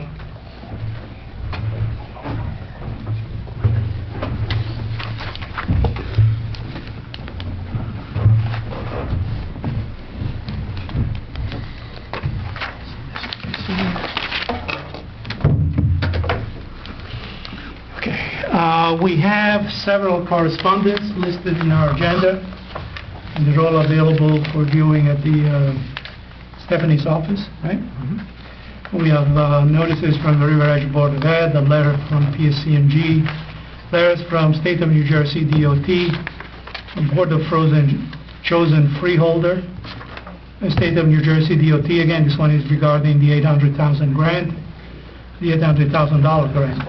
The Paramus Planning Board, FEMA, County of Bergen County JIF Fund, that's the Joint Insurance Fund, State of New Jersey Department of Environmental Protection, and from Thomas Barrett Esquire regarding an application that he's handling. Monthly reports are also available from the tax collector, the Shade Tree Commission, the Study Commission, the Building Department, the Recreation Commission, both for January and February. We now come to the point of the agenda where we go into ordinances. The following ordinances are up for a first reading. And I would like to ask Madam Clerk, as it is our habit, to read the ordinance, please. Ordinance 1826, an ordinance appropriating $11,300 from the General Capital Fund, Capital Improvement Fund for purchase of equipment. Okay, I need a motion and a second. So moved. Second. And we'll do discussion here. Or a vote. We'll do the vote first? Okay. Just for introduction purposes, all in favor of this ordinance? Aye. Any abstained? Any opposed? Is there any comments from the council? No comments. Okay, so first reading. We'll move to the second ordinance. Madam Clerk, 1827. An ordinance appropriating $40,000 from the General Capital Fund balance for the purchase of equipment, improvement of borough buildings and grounds. I need a... So moved. Second. And a second. All in favor? Got it. Aye. Let's move right into ordinance 1828, please. Bond ordinance to authorize the resurfacing of Fifth Avenue, Section 2, from approximately 120 feet north of Olympia Drive to approximately 20 feet north of Wayne Avenue. A general improvement and the construction and reconstruction of sidewalks, curbs, and driveway aprons along and in front of such section of Fifth Avenue. A sidewalk improvement in, by, and for the Borough of River Edge in the County of Bergen, State of New Jersey, to appropriate the sum of $190,000 to pay the costs thereof, to authorize the issuance of bonds to finance such an appropriation, and to provide for the issuance of bond anticipation notes in anticipation of the issuance of such bonds. So moved. Second. All in favor? Aye. Thank you all. There are no ordinance up for second readings at this meeting. So we will go into resolutions, and I believe we need to amend the list, correct? Ed? 15138. Yeah, I'm sorry. To pull out 15138, to table that until they come back with the requested information? Miller. Yeah. Okay. And 15142, that was Costa on the... Yes, for his proposal. Yep. Are there any other resolutions? Otherwise, we'll... No. Okay, so, I'm going to ask for a motion to table the two resolutions we just mentioned. I make a motion to table those. So, second. And all in favor? Aye. Thank you. Now, consent resolution to approve, with the exceptions of the two that we just tabled, consent, by consent to approve resolution number 15-137 through 15-152, and then as it is our, we leave 15-153 to be moved by the Finance Committee Chair. So moved. Second. I don't know if it's by consent. Which one? The two for capital alternatives you could do separately after the payment of bills, or include them as part of the consent. I'm not sure what the council, how they want to consider it. Alan has pointed out that we neglected to add formally by number or otherwise the two resolutions that we approved to go on the agenda by capital Alternative. alternative. Council President Vito, Please. we have a motion and a second. Why don't we approve? Let's approve those and then we'll deal with these Yes. two. Okay, so we moved, we second, all in favor? Aye. Okay, I and myself, so those are out of the table. Before we go to the payment of bills then, let's deal with the two resolutions that we had on our desk. And essentially, we have to decide whether to engage the services of Capital Alternative to seek a possible grant of $300,000, which may end up costing the borough, once we factor in the ever-present soft costs, about $400,000 based on the numbers that I heard. We don't have anything in writing. We have the experience of Ed Mignon in dealing with these facts. And we have the hearsay of our grant consultant, who should have been better prepared to explain how she arrived at the $300,000 figure, which I think it's way under what the cost of repaving those two streets will be, just based on our own direct experience with repaving some of the streets in the borough. So I'm not happy with the way this resolution was well-intended, but certainly it looks like a haphazard job just because the deadline is on April 15th, and I'm really not impressed with that either. My job is to make sure that if we spend money, it's done in a very conscientious way. So, that said, any other comments?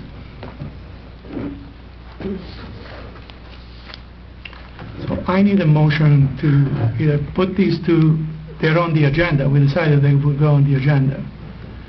So now somebody has to move second, and then we'll go through, I'll we'll make a do a roll motion to call put it vote. on the agenda.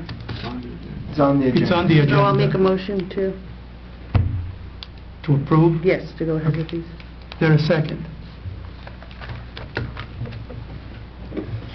Okay, seeing no second, then the resolutions fall, and they're automatically tabled or forced?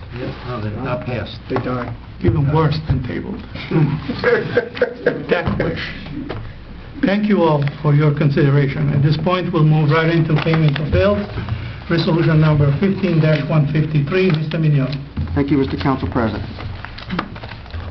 Whereas vouchers for the payment of goods and services rendered to the Borough of River Edge have been received, and whereas each bill has been checked by the receiving department, approved by the Chief Financial Officer and Borough Clerk, and reviewed by the 3 members of the Finance Committee.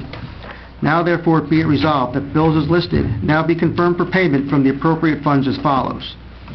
Current account, $1,949,173.47. Capital account, $18,437.15. Recreation account, $11,756.80. Animal account, $70.20. Trust other developer account, $1,593.75. Trust other account, $42,567.86. So moved. Second. All in favor? Aye. And aye. Thank you. We are now at I'm going to open this hearing to the public for any comments.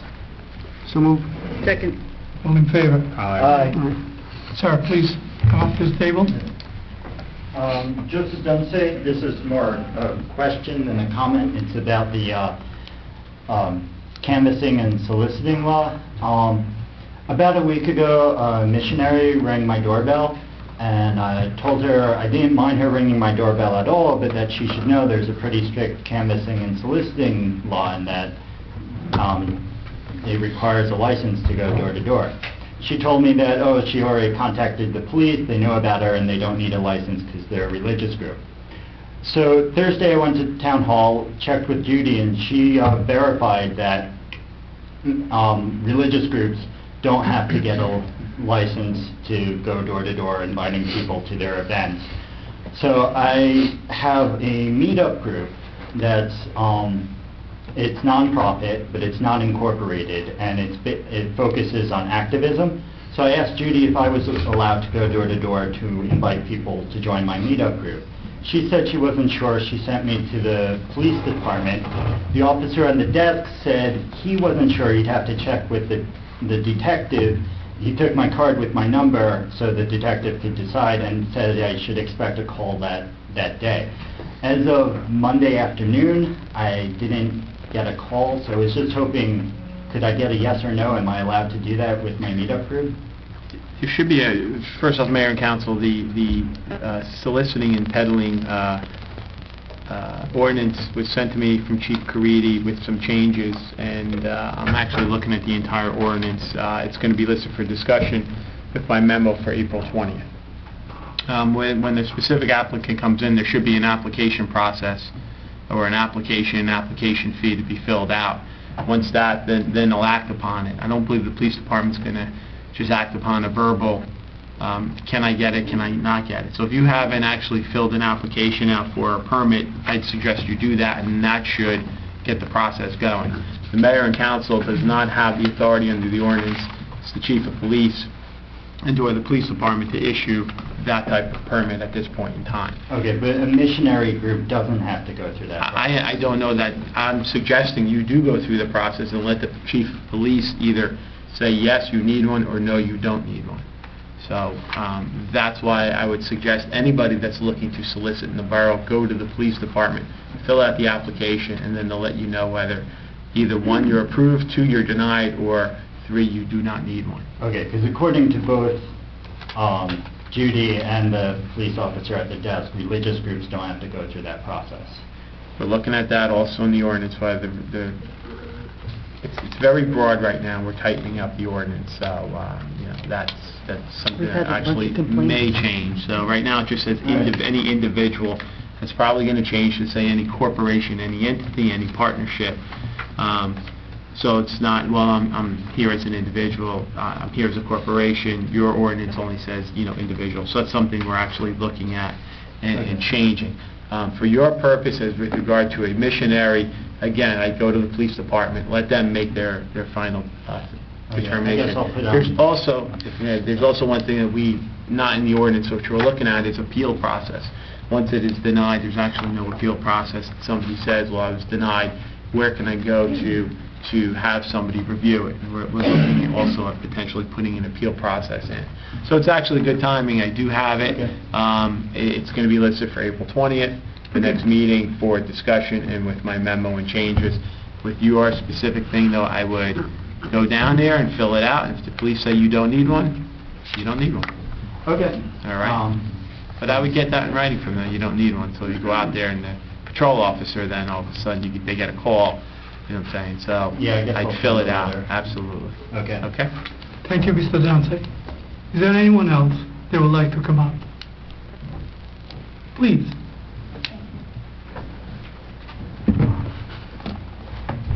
Thank you very much, Virginia Courtwright. I'd like to address grasses in a park. Just speak briefly. We have car shows all over America. They're not all on macadam. One of the most famous car shows in America is Pebble Beach. Wonderful grass. In respect to our park, it's not seedy, but it's not the greatest grass in a park in America. So, agreeing with that. Pebble Beach handles hundreds of cars. A Bentley or a Rolls weighs 15 to 2,000 pounds more than your regular car on the road. There are no ruts. Car balance itself when you put it on the ground. The cars in Pebble Beach sit out there for 2 or 3 days. So if you're going to have an imprint, you're going to have it when that car is sold or taken away. Someone made a valid statement about oil leaks. Most of these cars are an avocation, they're a hobby for people who dedicate hundreds of hours. They want that car to be perfect. I have seen cardboard, gentlemen, the size of this table, that fits under the chassis. It goes in under the front wheels. We install them under every car. If you put 10, 5, whatever, that's not like this. I only want to just scratch. We have, with my Chamber of Commerce, we have several gas stations. We all know them personally. Vinnie, we all frequent them. We spend our money from time to time resurfacing, upgrading our own cars. And I know they will be amenable not your problem. We will go out and we will get the cardboard boards. We will pay for them. We might even put Vinnie's ideal on it, Coachwork, I don't know. But we will provide for every car that you allow in the park, be it 1, 10, whatever, we will put a cardboard under that chassis. So that dismisses any oil problems. I have the privilege to be a master gardener out of Rutgers. I do a lot of gardening. And I was recently with the gentleman who runs the Master Gardener program in Bergen County, Joel Flagler. And he's an expert in grass. And my husband, my late beloved husband, used to kid him and say, I know you have a part-time job in the summertime. He said, I know Scott's plane comes in here and picks you up and flies you anywhere in the country and you build the grass lawns. Now, there's a new product which I was not cognizant. I'm going to share it with you, and I'm going to put myself on the line for it. I have a beautification foundation. I work with Victoria's Nursery, Forest Avenue in Paramus, another great place. They have professional people who do this work. It won't be Peter Dunsays and his wonderful volunteers running around with a bag of seed after they fill the ruts when the show is over. It will be done professionally for you. And what it is, it's like a backpack like a kid carries, and it's blown in, like you blow in insulation. But what this has in it, it's soft, it's cushiony, a child could step on it the next morning. We talked about camp and kids. You know how you do the new fill-in, they do it in the parks for children now, the playgrounds. It's made from rubber tires. I think this has something like that in it to make it cushiony and soft. But what it has seeds, density, thousands of seeds, and water. It's like a contact cold tablet. It goes off itself. They don't have to run over there on Monday night after work and water this thing. It's going to water itself. And we all know it takes 9 months for a baby. It takes 7 days for the seed. We can actually go out there. They're not in there until July 12th. You can allot me a 10 by 10 and a 30 by 30, and we'll lay it out for you. If you take this spray gun, I've seen it work. If you take this spray gun and spray it on this newly painted wall, Alan, it will grow the grass right on the wall. It won't last more than the 7-10 days because it has no soil to go into. But it is an extraordinary product. So, Beautification Foundation will come in after. We'll do the cleanup. We'll do the ruts professionally, and then we will blow in the seeds. And you can have your camp. In 7 days we'll have grass, and you'll have it all summer. Okay. Thank you. Thank you. Is there anyone else? Come on. We're the official complaint department. Please. Cindy Sherlock. I sent a letter, an email out to council and to recreation. Cindy, I don't mean to cut you off at all. Go right ahead. We are going to discuss this issue when we go back into work session. Later. Would that be better? I think in the interest and economy of time, I would hate to hear the same thing over twice. I mean, I'm still awake and I kind of... So, it's your option. No, whatever. Okay. If there is no one else, anyone else who wishes to make a comment? On any... Yes, you will have, of course. And you'll be awake. I will be awake. Oh, you will. And any other? Okay, I'm closing the public section of the meeting. Motion? I make a motion. Second. All in favor? Aye. Any abstained? Okay, we don't need to do that. Council comments. Tom Papaleo. None at this time, thank you. Ed Vigneault. No, me. Ellen Bastide. No, thank you. Anthony Coppola. No, thank you.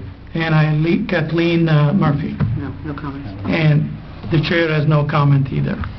So motion to adjourn? So moved. All in favor? Aye. Second, I need a second. Second. Okay, and then the all in favor with it, okay? So we are going to move and go back into the work session. So moved. Right? Second. Second, all in favor? Aye. A roll call, please. Councilwoman Murphy? Yes. Councilman Cole? Here. Councilwoman Dean? Here. Here. Councilman Frida? Here. Councilman Papalayo? Here. Okay, so I would like to recreate where we left off and call the River Edge Car Show in Memorial Park. If I could have the two gentlemen that were sitting at the table, and I believe the representative from the River Edge Commission at the floor.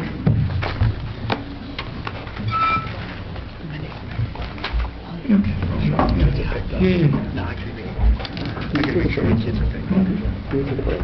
Want a break? You need a break. Sound good. See you. Thank you, sir. Welcome back. Thank you. You may continue where you left Thank off. you very much, I appreciate that. Remind us what you were talking about and then continue. I was referring to the car show. Okay. Hold on, I gotta wait up. Okay, good. Thank you very much. So where I was about to go into were a couple points on Mr. Dunsey that he had made, requesting that the town take this over as an event for the borough.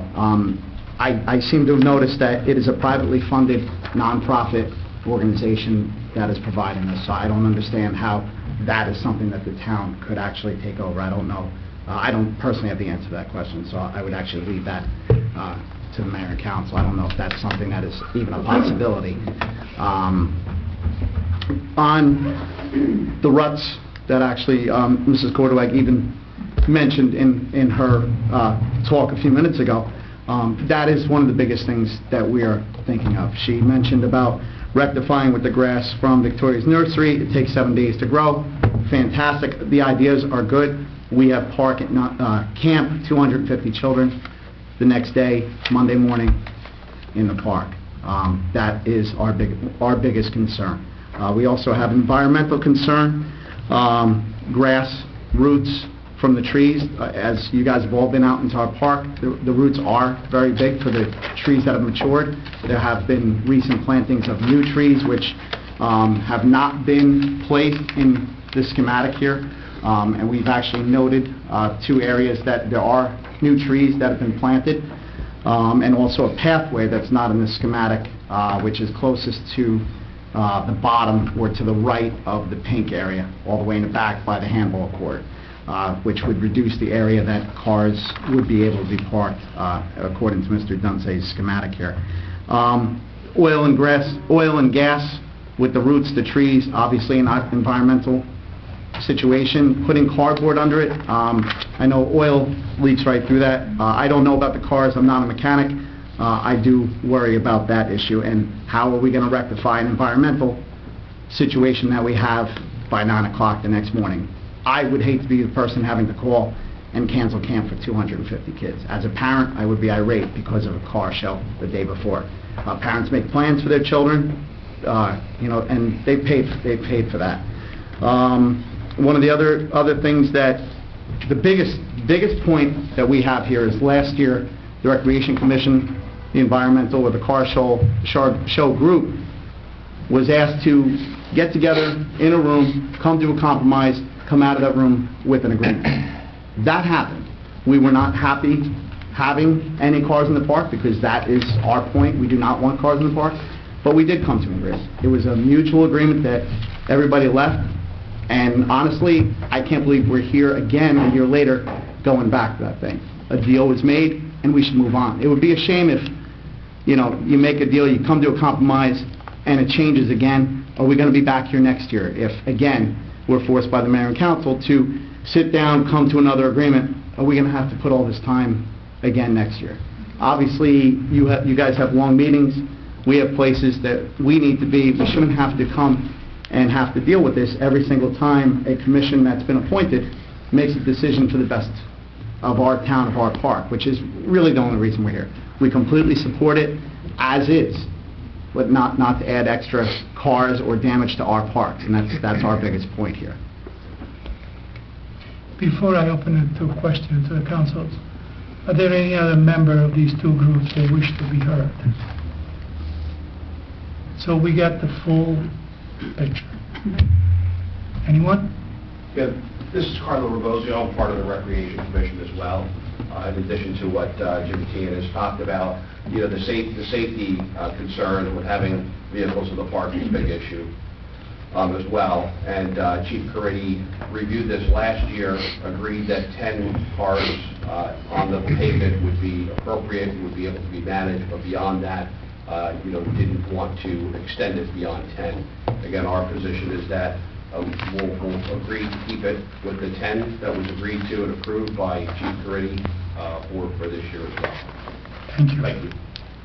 Anyone else? Sir. Raj Stidani, Oak Avenue. As a car owner, a classic car owner, I'd just like to ask that this be viewed slightly differently. The intention is not to drive cars in and out of the park or drive them around the park. The intention is to place these automotive pieces of art really in the park for display and in an orderly manner and get them out in an orderly manner. So, yes, we do want to place them there. Yes, we want to address the environmental. It's not only cardboard, as Virginia said, but typical in all these parks that shows are held. People use foil trays and other devices that are very inexpensive to protect. So my suggestion is to look at it slightly differently. I know it's viewed as cars in and out we have, but this is more of a automotive art, really. We're displaying some beautiful cars in a nice setting. That's the purpose. Thank you. No. Sorry. Cindy, would you like to illustrate your position at this time? Yes, I would like to. Please do. Thank you. Cindy Sherlock. I've served 20 years on the Recreation Commission, probably half of that as chairman, and from those 10 years, Peter probably 90% of the time had come to recreation and asked for cars in the park. So this is not something new, this has been ongoing, and every year Peter comes back to ask for more and more. I'm going to read a statement that I emailed to everyone because I do get a little emotional when I speak. So, I was talking to Bobby about the garage since I am still getting registration card, and she mentioned that Peter is back asking for more cars in the park again. I am a little confused since last year when you and the council, speaking as the mayor, and our liaison, Anthony Capola, had the Recreation Commission, Cultural Center, Police Chief, Lieutenant Walker all sit down and agree to a plan, and I really didn't understand why Peter is back again. I thought that the agreed-upon plan would be carried over from year to year. I guess I was wrong. I would ask that the council please uphold the plan from last year as we all work to compromise on the issues of the cars in the park. I am not sure if I was... Thank you for taking the time to listen. I thought it would be best to put my thoughts on paper since I get a little emotional at times.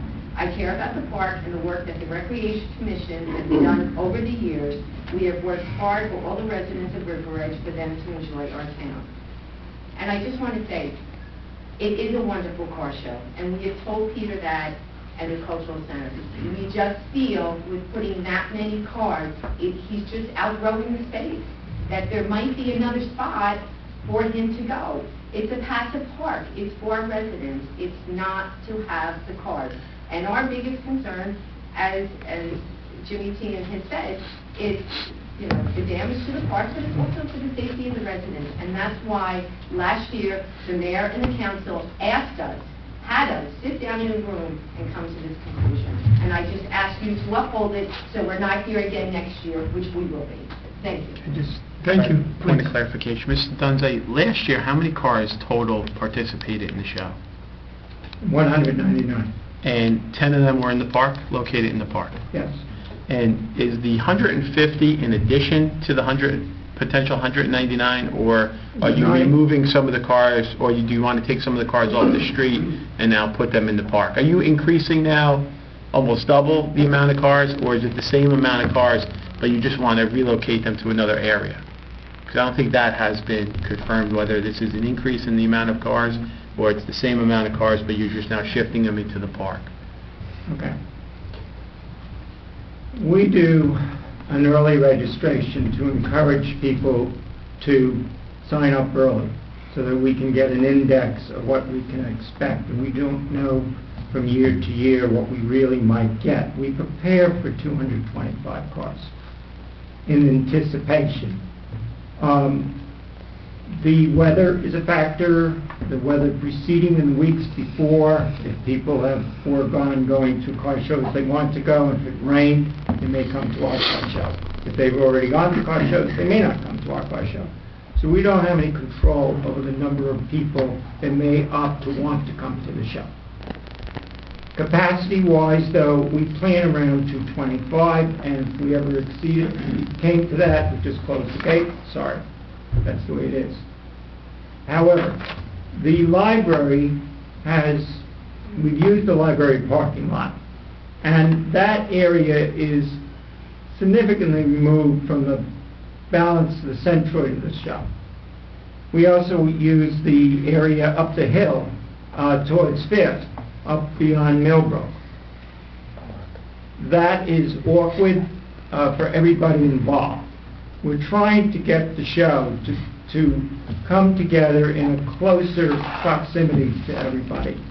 And by going into the park, we then add capacity to what we have, but we're going to shed some of that capacity in two areas.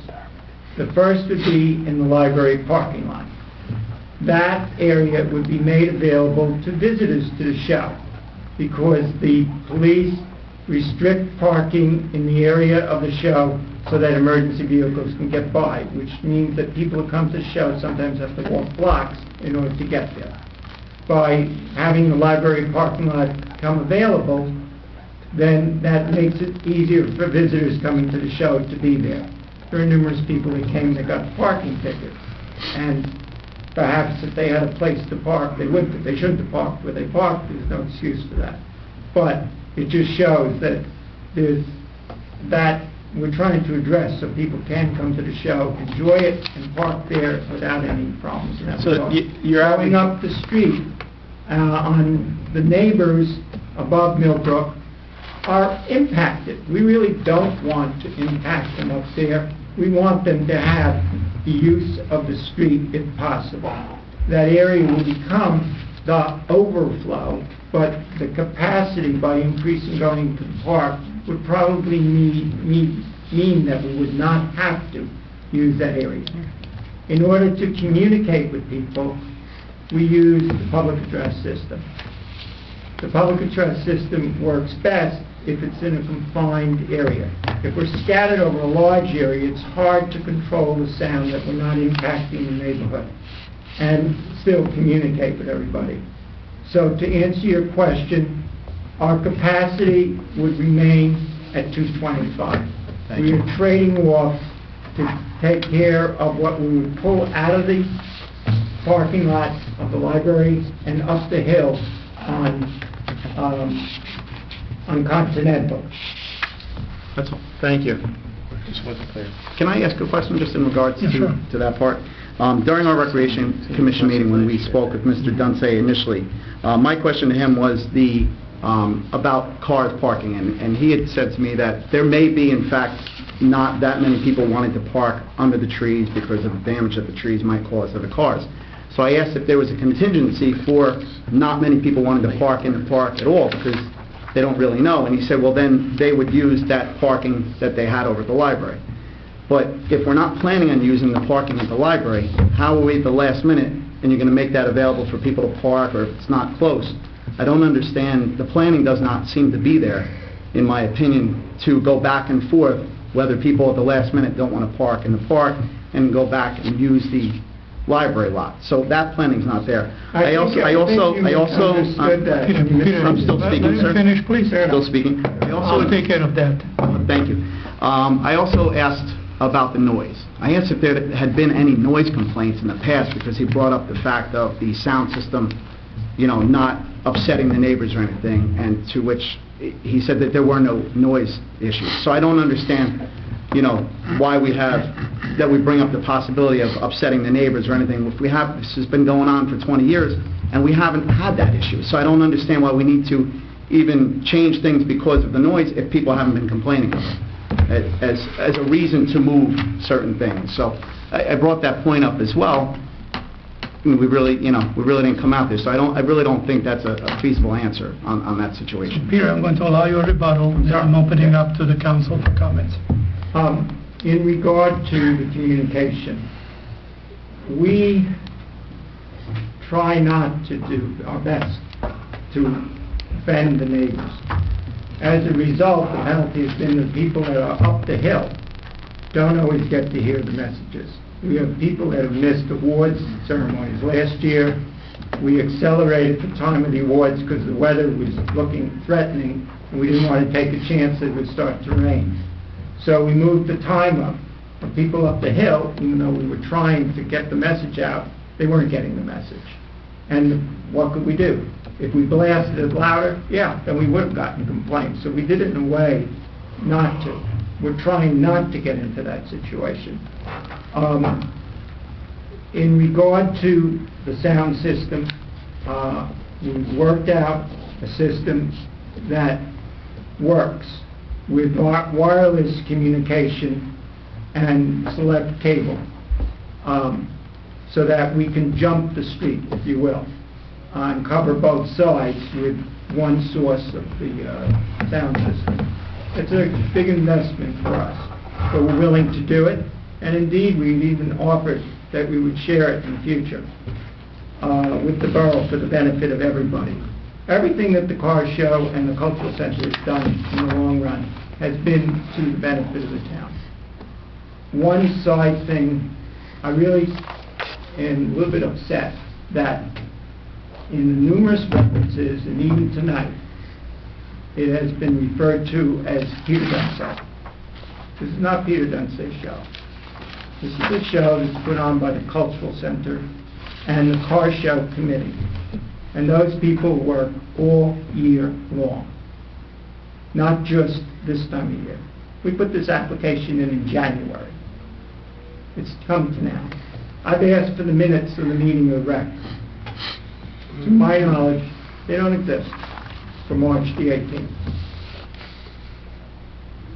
I read the tea leaves, the body language, in the meeting.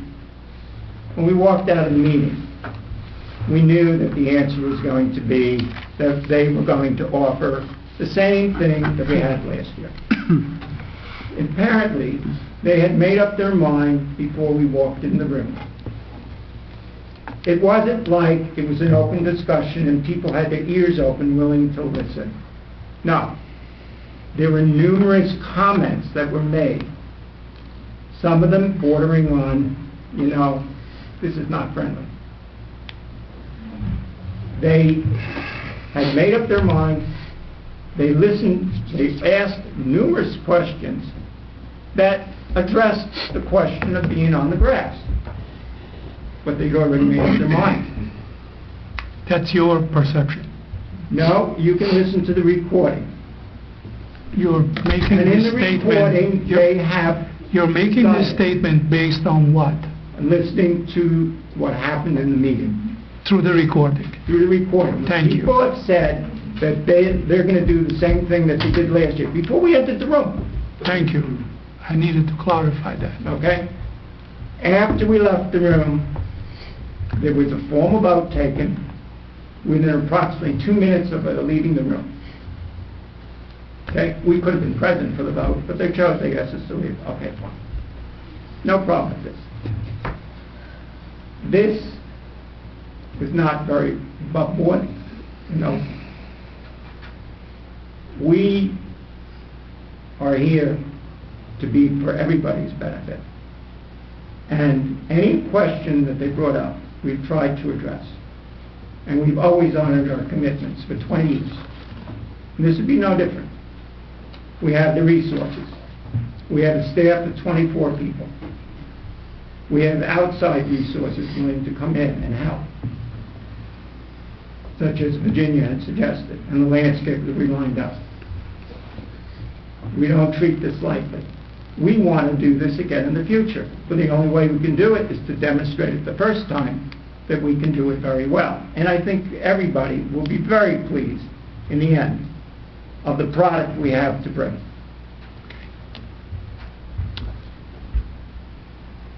Thank you. Can I just address one real fast? I've been a member of the Recreation Commission. This is my 3rd year. The kindest, most welcoming, inviting people in the borough that I sit with. There has never been at any time anybody that has ever been received with anything but warmth at that meeting. I was the chairman for that meeting, and I invite anybody to listen to the meeting that we had.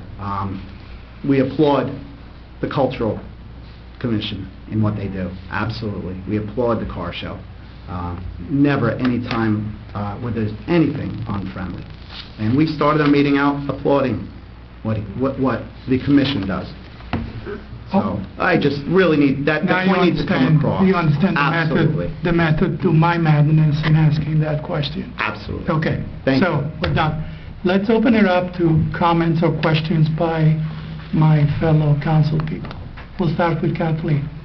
Thank you, everyone, for coming. I just have a couple of questions. How many times have emergency vehicles had to drive through the park? Does anybody know? Has there been any occurrences or instances where emergency vehicles had to drive through the park? Are you referring to the car show or just in general? Just in general. I don't know. We'd have to refer to the chief for those. This is Carlo Robosa. I've personally been in the park at least on 2 occasions where emergency vehicles have driven into the park, police vehicles as well as ambulance, when children have gotten hurt in the park and they had need to be tended to. So I was a witness to 2 personally, but I can't say how many others were there. But it does happen. Absolutely. So was this like during camp or something, or was it during a car show? No, it wasn't during a park, it was just during activities in the park. I think you asked, the question was any time. Right. Anybody ever. Was there any time? So I'm answering that question. Yes, there was a time, and I was a witness to at least 2 occasions. Kathleen, excuse me for interrupting. In general, if anyone is asked questions and would like to participate, I mean, we're all River Edge tax-paying residents here. Just identify yourself. Sure. Because I want to make sure that we have a record of these proceedings. Because it seems to me we all have you under the same roof. So just name, address, and then make your comment. Please, Kathleen. Last year, there was a tree that came down on the camp building. And was that camp building in disrepair when camp started? Was the building repaired before it got started, or was it? Yes. It was repaired? When you had the 10 cars last year, was there any problems with the 10 cars that they had? No, and there wasn't, in the years past, when we had cars in the show, there was an inspection, God bless him, Carletta, and he inspected every square inch. There wasn't a drop of oil, there wasn't an incident, there wasn't a tire mark. It went off flawlessly. In the last year, the same thing. There was not 1 drop of oil, there was not 1 rut. Last year you asked for the cars to be on the macadam, and this year it's on the grass. And I just looked at pictures of cars at the Hermitage. They do a car show there, and the cars appear to be on the grass. Is the reasoning that you're not having it on the macadam is these emergency vehicles that have to drive through the park? Is that why? Yes. The last year was a compromise. We worked with it. The solution actually had been proposed by the Rec Commission. We had left the room while they caucused, and we came back in the room. They offered a solution. We said yes. This year, and the reason was because we were trying to accommodate going into the park.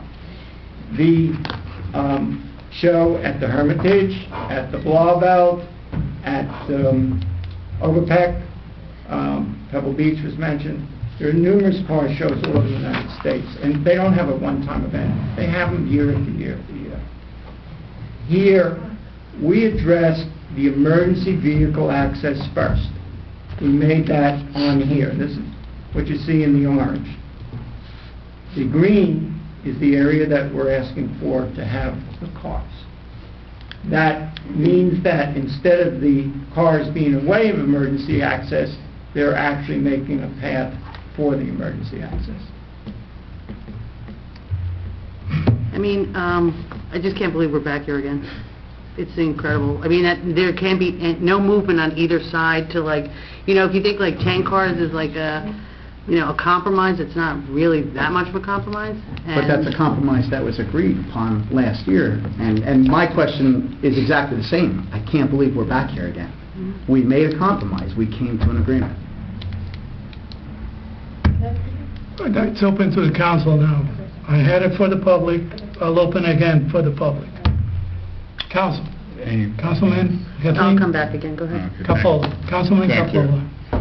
As you know, I'm the liaison to the rec, and I brokered the talks last year. And equally as important as being a liaison to the rec, I'm a huge car aficionado and fan of just cars in general. I've owned many sports cars, and this car show in River Edge is excellent. I would say, in my opinion, the car show in River Edge is better than the Jacob Javits car show that's happening right now. You're able to go up close to the cars here in River Edge and talk to the owners. And at the Jacob Javits, which is world-renowned, you're roped off. You can't even get close to the cars.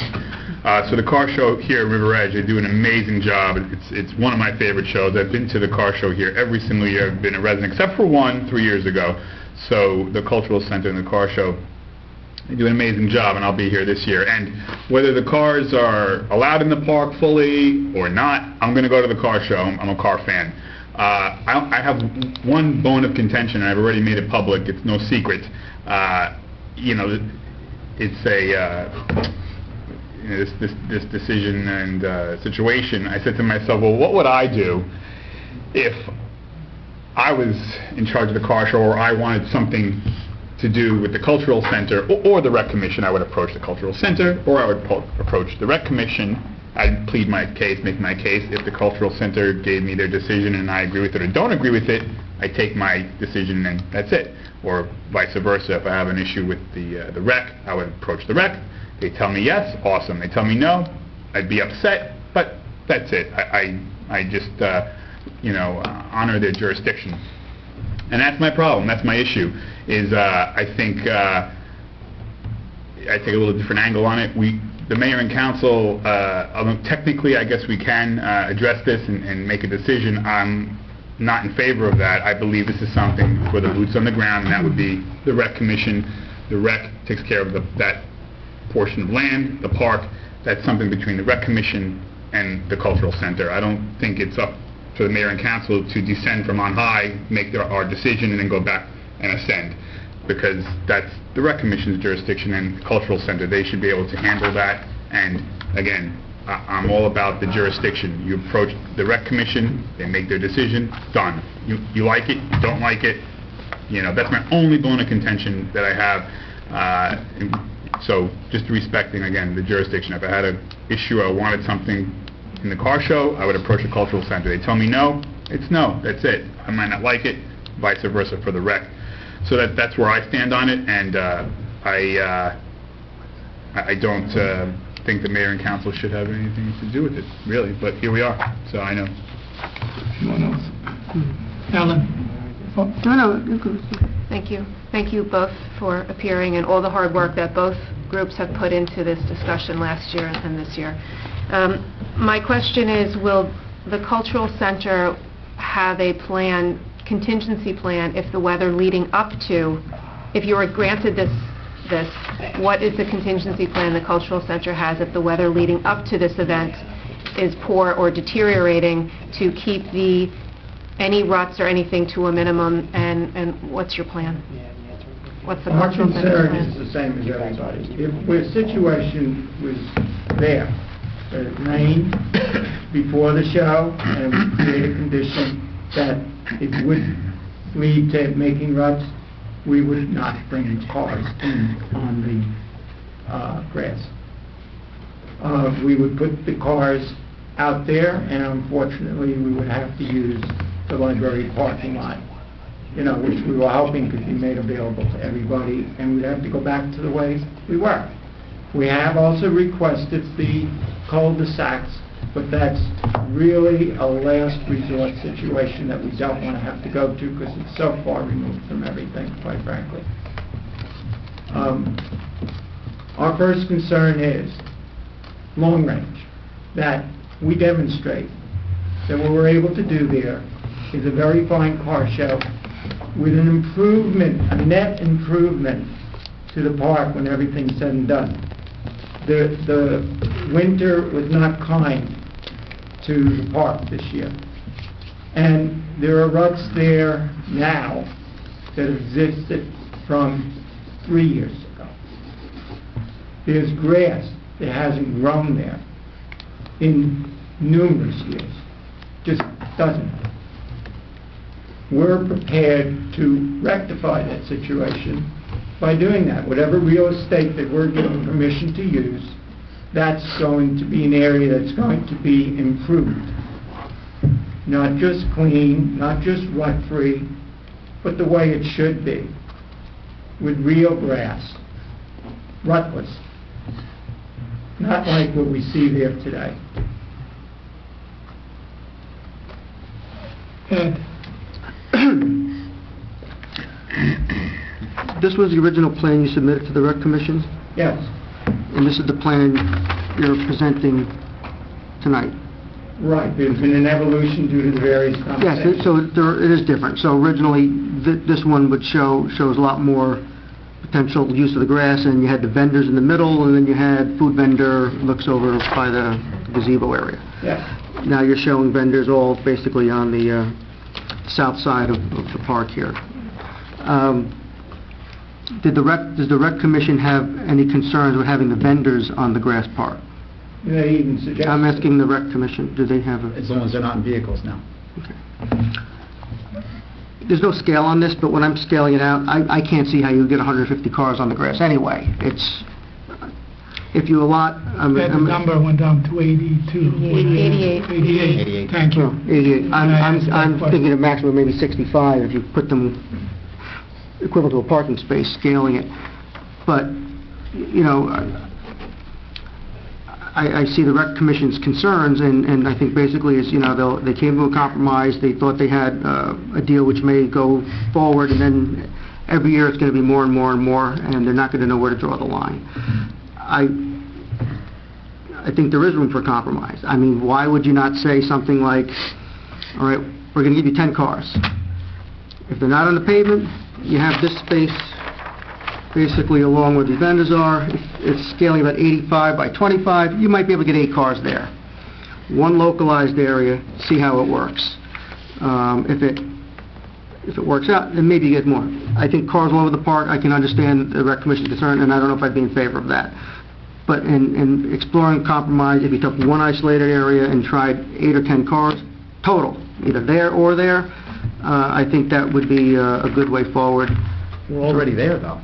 I'm sorry? We're already there with the 10 cars. Yes, but I'm saying, but if he has the 10, right, give him his choice. There's 10 on the asphalt, or I said maybe, give him one located area and say, let's see what happens. I believe Ms. Cordaway's correct, with, the environmental concerns are there, but I think there are ways to mitigate that. I don't think that would be my number one overriding concern. I would be concerned about restoration, but again, if it's a localized area, try it out, see what happens. And then, but I understand your concern. They'll come back next year and say, okay, it worked great, now let's do it everywhere. And I wouldn't be in favor of that necessarily either. But I do think that there would be room to say, let's try in a localized area. If the asphalt doesn't work, try in this one little area.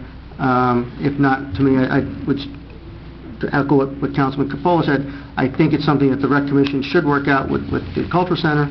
The Mayor and Council should not necessarily override the decision of the Rec Commission, but I would like to see if there is room to just keeping the same number, maybe try a different area. Right.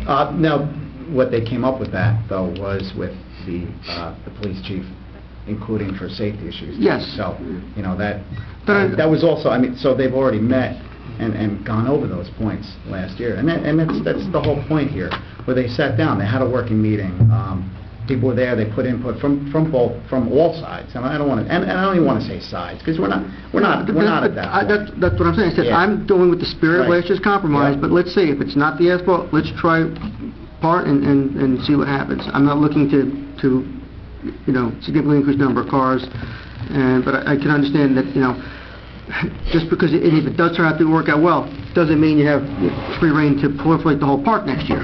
But I think that, I think both sides can probably look to try something different, but again, keeping the spirit of the compromise from last year as your baseline going forward. Right. But how do we get to the point, though, where we're not here again next year? Because say we get to that point, where we were at that last year. Mayor and council You don't know. will decide not to rule on this, because there was also a legal opinion memo issued last year.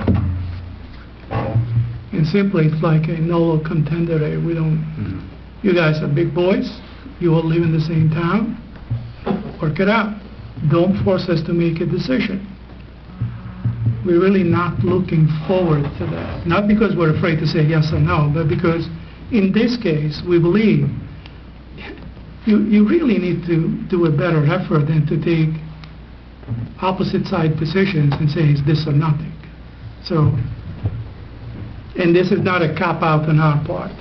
I can assure you of that. But simply try to work it out. We don't want to break the agreement that we had last year, but if you can reshuffle the deck a little bit, as it has been suggested, perhaps that's a start, in the right direction.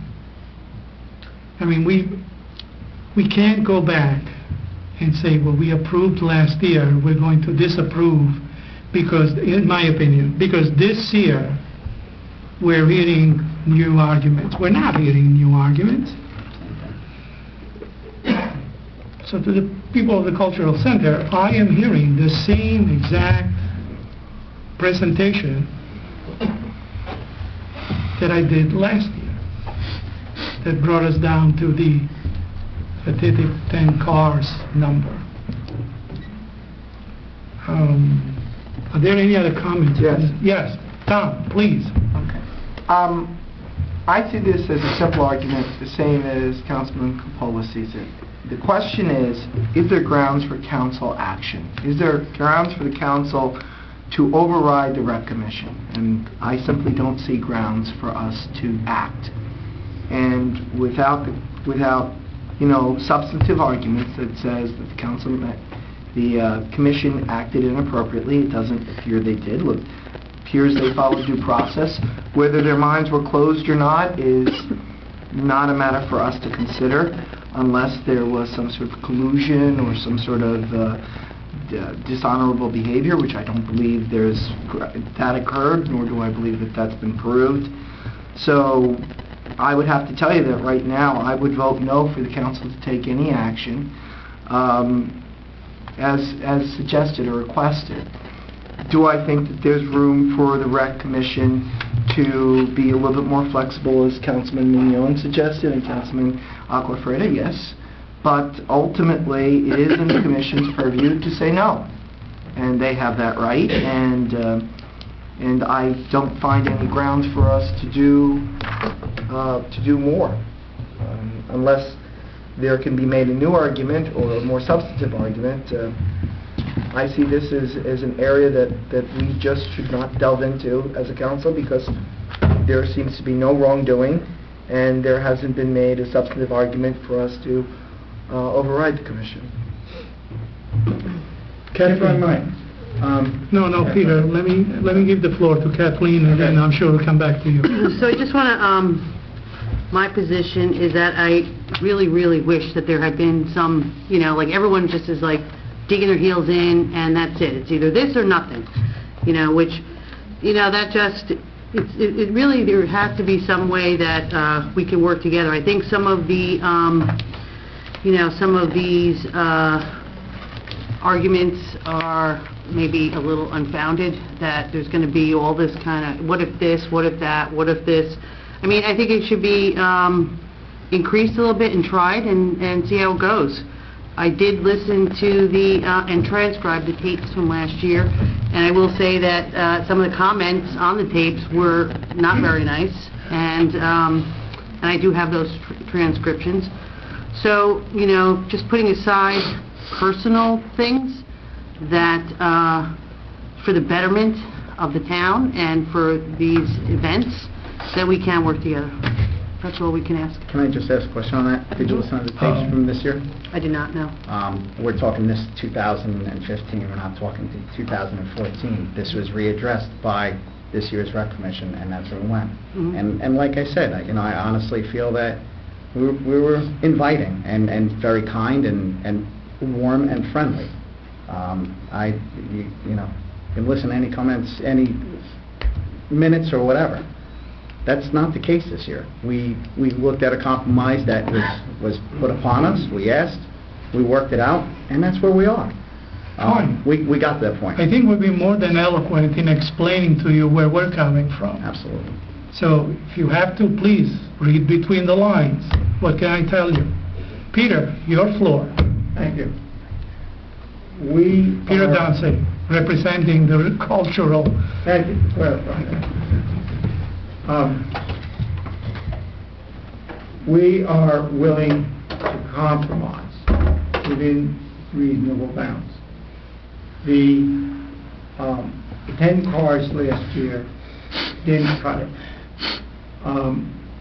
People didn't have sufficient reason to be drawn to those cars. And so they were, I wouldn't say ignored, but a very small percentage of the people actually went to that location because there wasn't enough. In taking your suggestion, Councilman, I'm going to propose, and we can save ourselves the need to have a follow-up meeting, is that the area that is on the south side, the U configuration over here, everything to the south, that area be a viable amount of cars that could be there, that would be sufficient draw to fill people in. We would be able to demonstrate the way we take care of that area of the park. Anything in that area of the park that needs restoration, we would take care of, to go with your suggestion. I don't like to go into the numbers game because these are schematic. We're not going to park a car in a place that's inappropriate. This is not a parking lot. This is the display. It's art. We're putting out there in such a way that it's done in a tasteful manner. So what fits to the uniqueness of that area, we'll go with. And the part that's to the north side of the park, let it be. I don't say that we shouldn't ask sometime in the future. Let's demonstrate what we can do. I think you'll all be rather happy and proud at the end. If we're willing to do that, we know where we're going. Well, it takes two to dance, so you have to go back to the commission. Yes, sir. But Mr. Dunsey, last year the vendors weren't over here either, correct? You had wanted them somewhere... No, they were... The vendors were there. So you will have vendors here, from what I understand, the rec commission did not have an issue with the vendors, so you will have a more reason for the draw like you're talking about. So, I mean, the area I said, with a little bit more, we'll hold 10 cars. You're not going to get many more, and I would try to limit it to just that central piece, and you can stay within the limits that they had set for you last year, and I would think that would be an act of good faith to show that you can compromise, and if it works, you know, there may be expansion, but I said I would not be in favor of expanding all over the park, because I just think that's going to be burdensome. But, we had vendors there last year, and we had the 10 cars. They were poorly visited, the 10 cars. What I'm suggesting is if we go in the areas that are marked in green, we'll have a real test.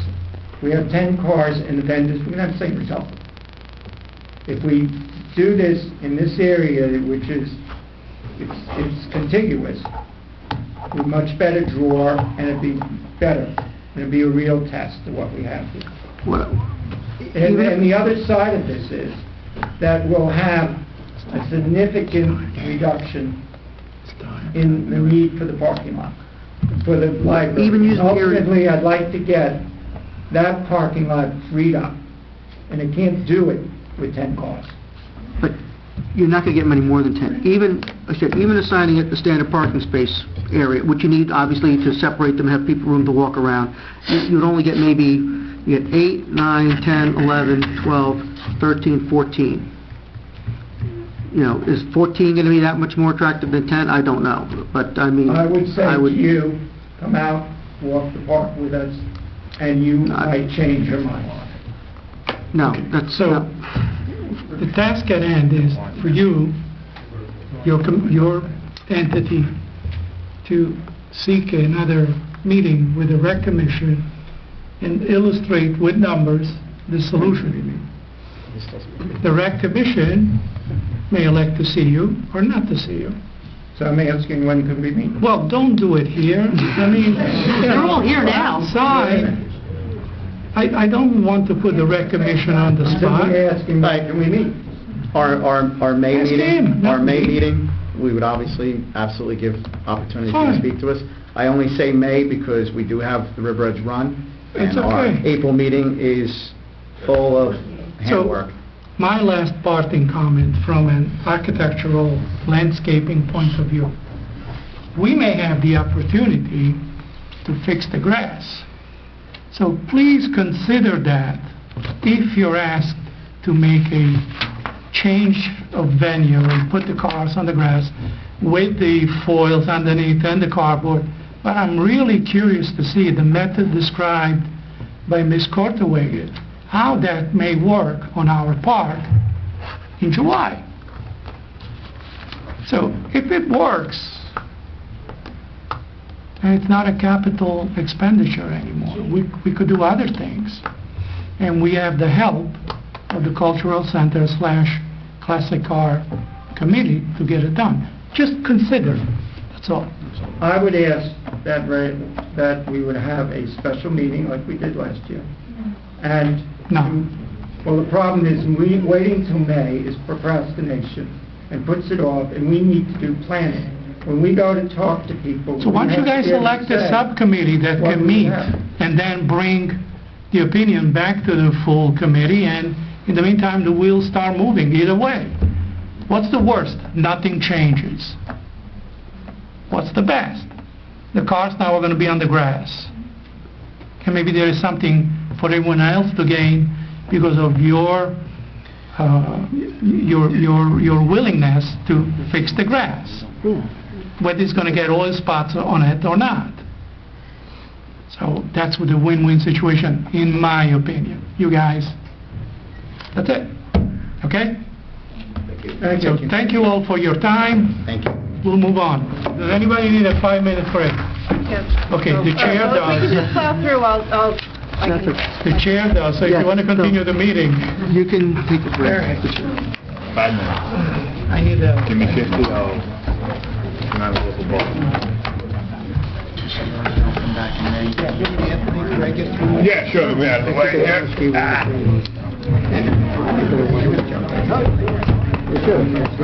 He shows up now before. No, I want to keep going and get out of here. Nobody, we had other cars in the park last year. We had Tesla. That's right. So you make sure the kids got picked up? We only had like 5 minutes. He had the Tesla. Pork stop. No, they're not changing their mind. They are, I heard it last year and I heard I don't know. Really? Oh, okay. Last year was really bad. Last year they jammed me, they jammed Ellen.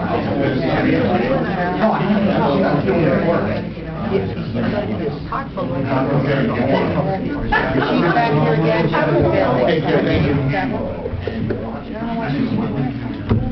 She said how much the grass was nothing versus what we had volunteers all over the door. They're all professionals. $20.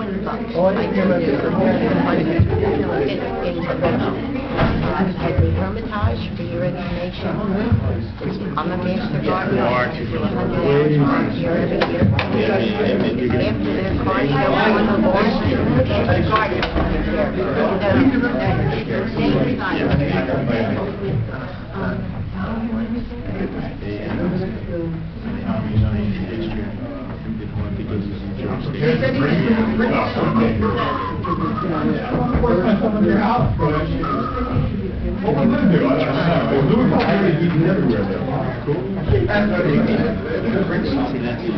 Yeah, exactly. That's even better. I will not show them. I heard what you were talking about. I mean, I will mention them. By the way, Someone wanted a motion to... Yeah, that's last year. It's going to be an actual event sponsored by... Whether I like it or not, I have to figure it out. 10 minutes is a lot of personal... 15.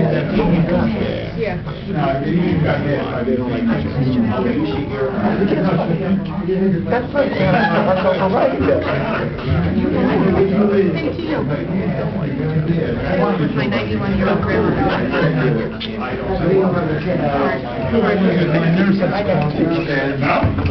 Right, Tom, I actually had forgot to answer that question. Let's go into the 24-hour ordinance for 5 million.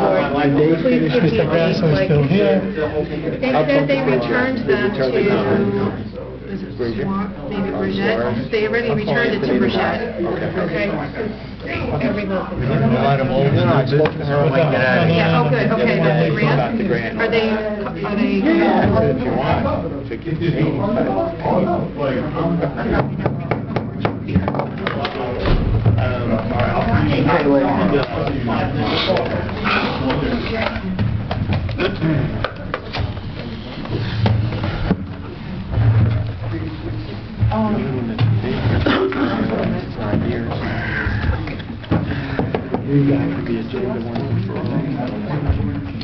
A roll call, please. Yes. Roll call. We're back. Yes. Just want to make sure everyone is here. Councilman Capolo? That's me, here. Councilwoman Deschutes? Here. Councilman Here. Councilman Present. and Councilman Papalato? Here. Okay, we go back to the 4 discussion items, the 24-hour ordinance. Any comments? Topic. Table right there. Yes, Kathleen? Thank you. I'm in favor of keeping it as is, and that's my comment. Okay. Anyone else? Yeah, I would say we should honor the way the agreement was written up. I may or may not like it, but I'm a fan of honoring our word. But I don't know, we might, you guys want to table it maybe, or? Well, I want to make sure we're all on the Yeah. same page, and then we'll do the T word.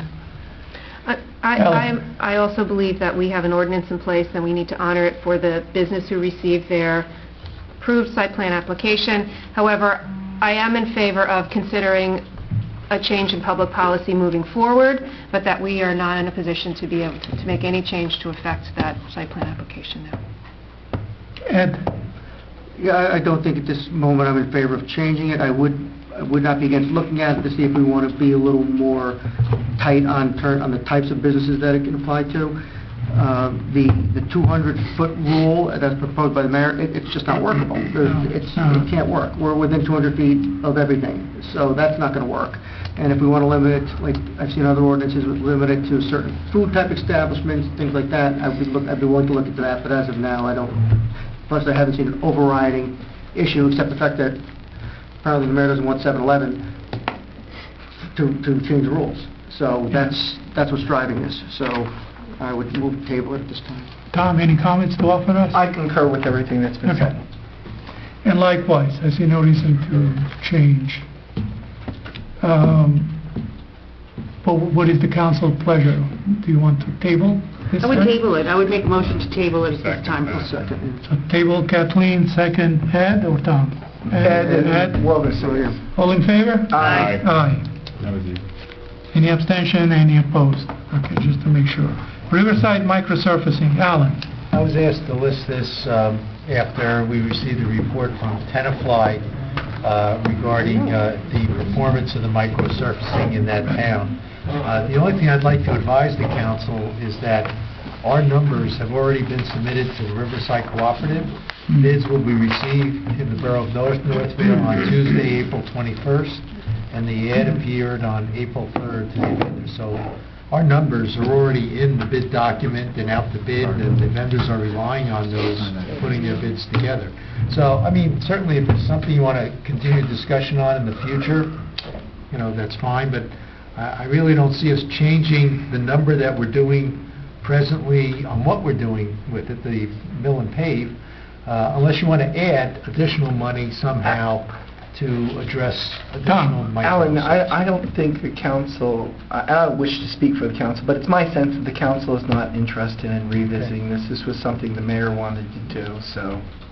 And the issue was not necessarily just whether it was effective. It may or may not be effective. The issue is that we have so many streets that need to be fully milled and repaved.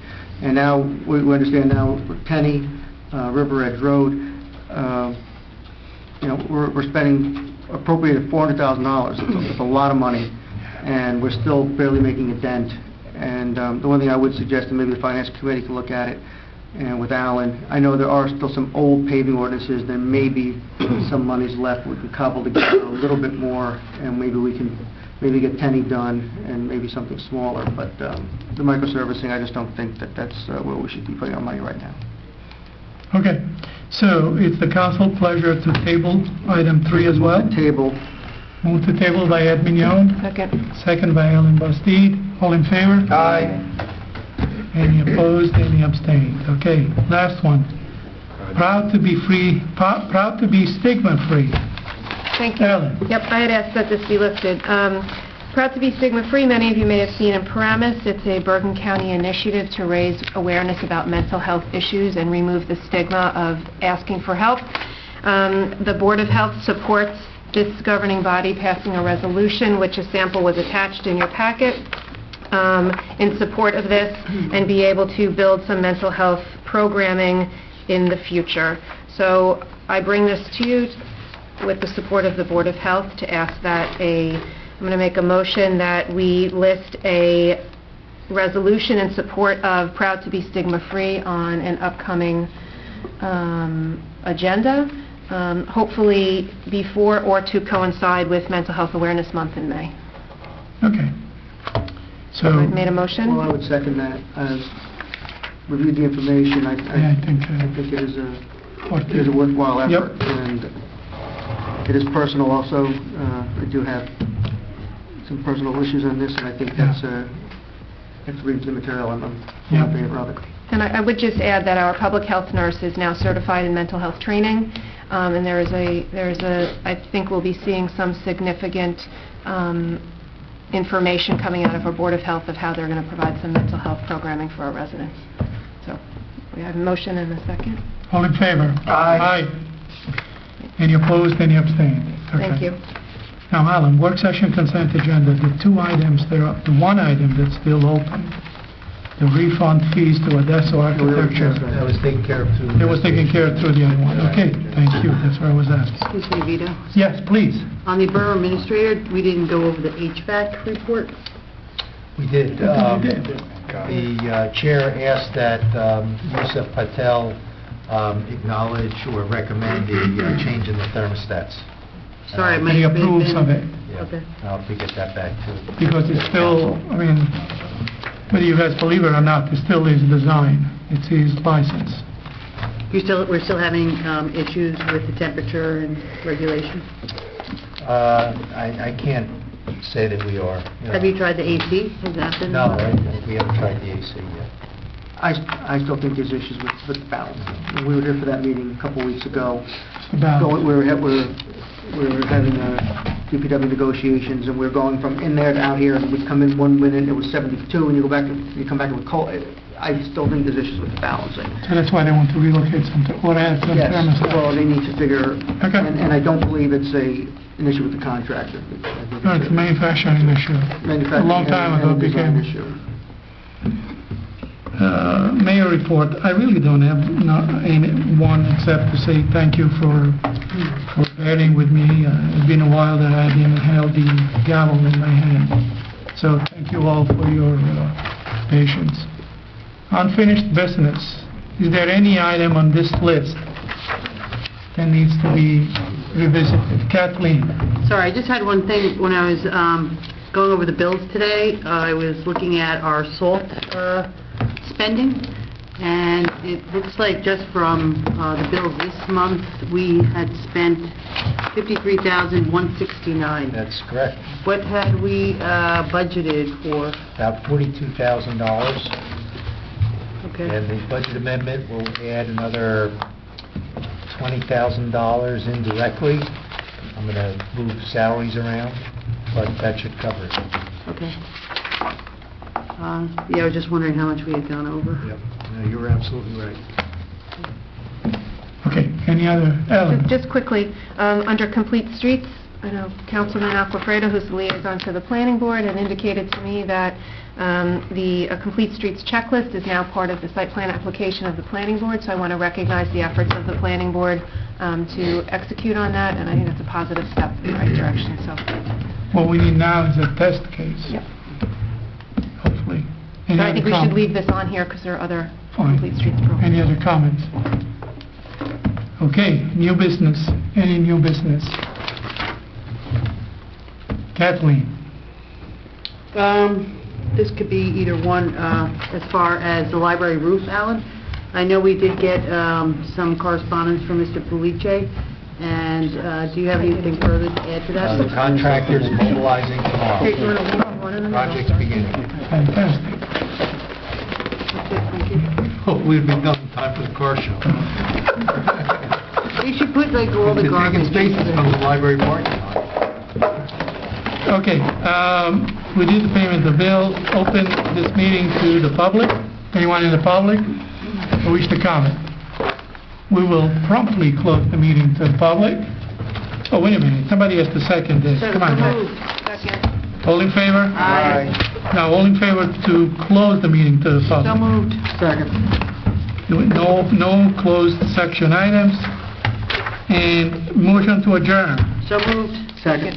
All in favor? Aye. Aye. We're done. Thank you very much again. Council President. Hey.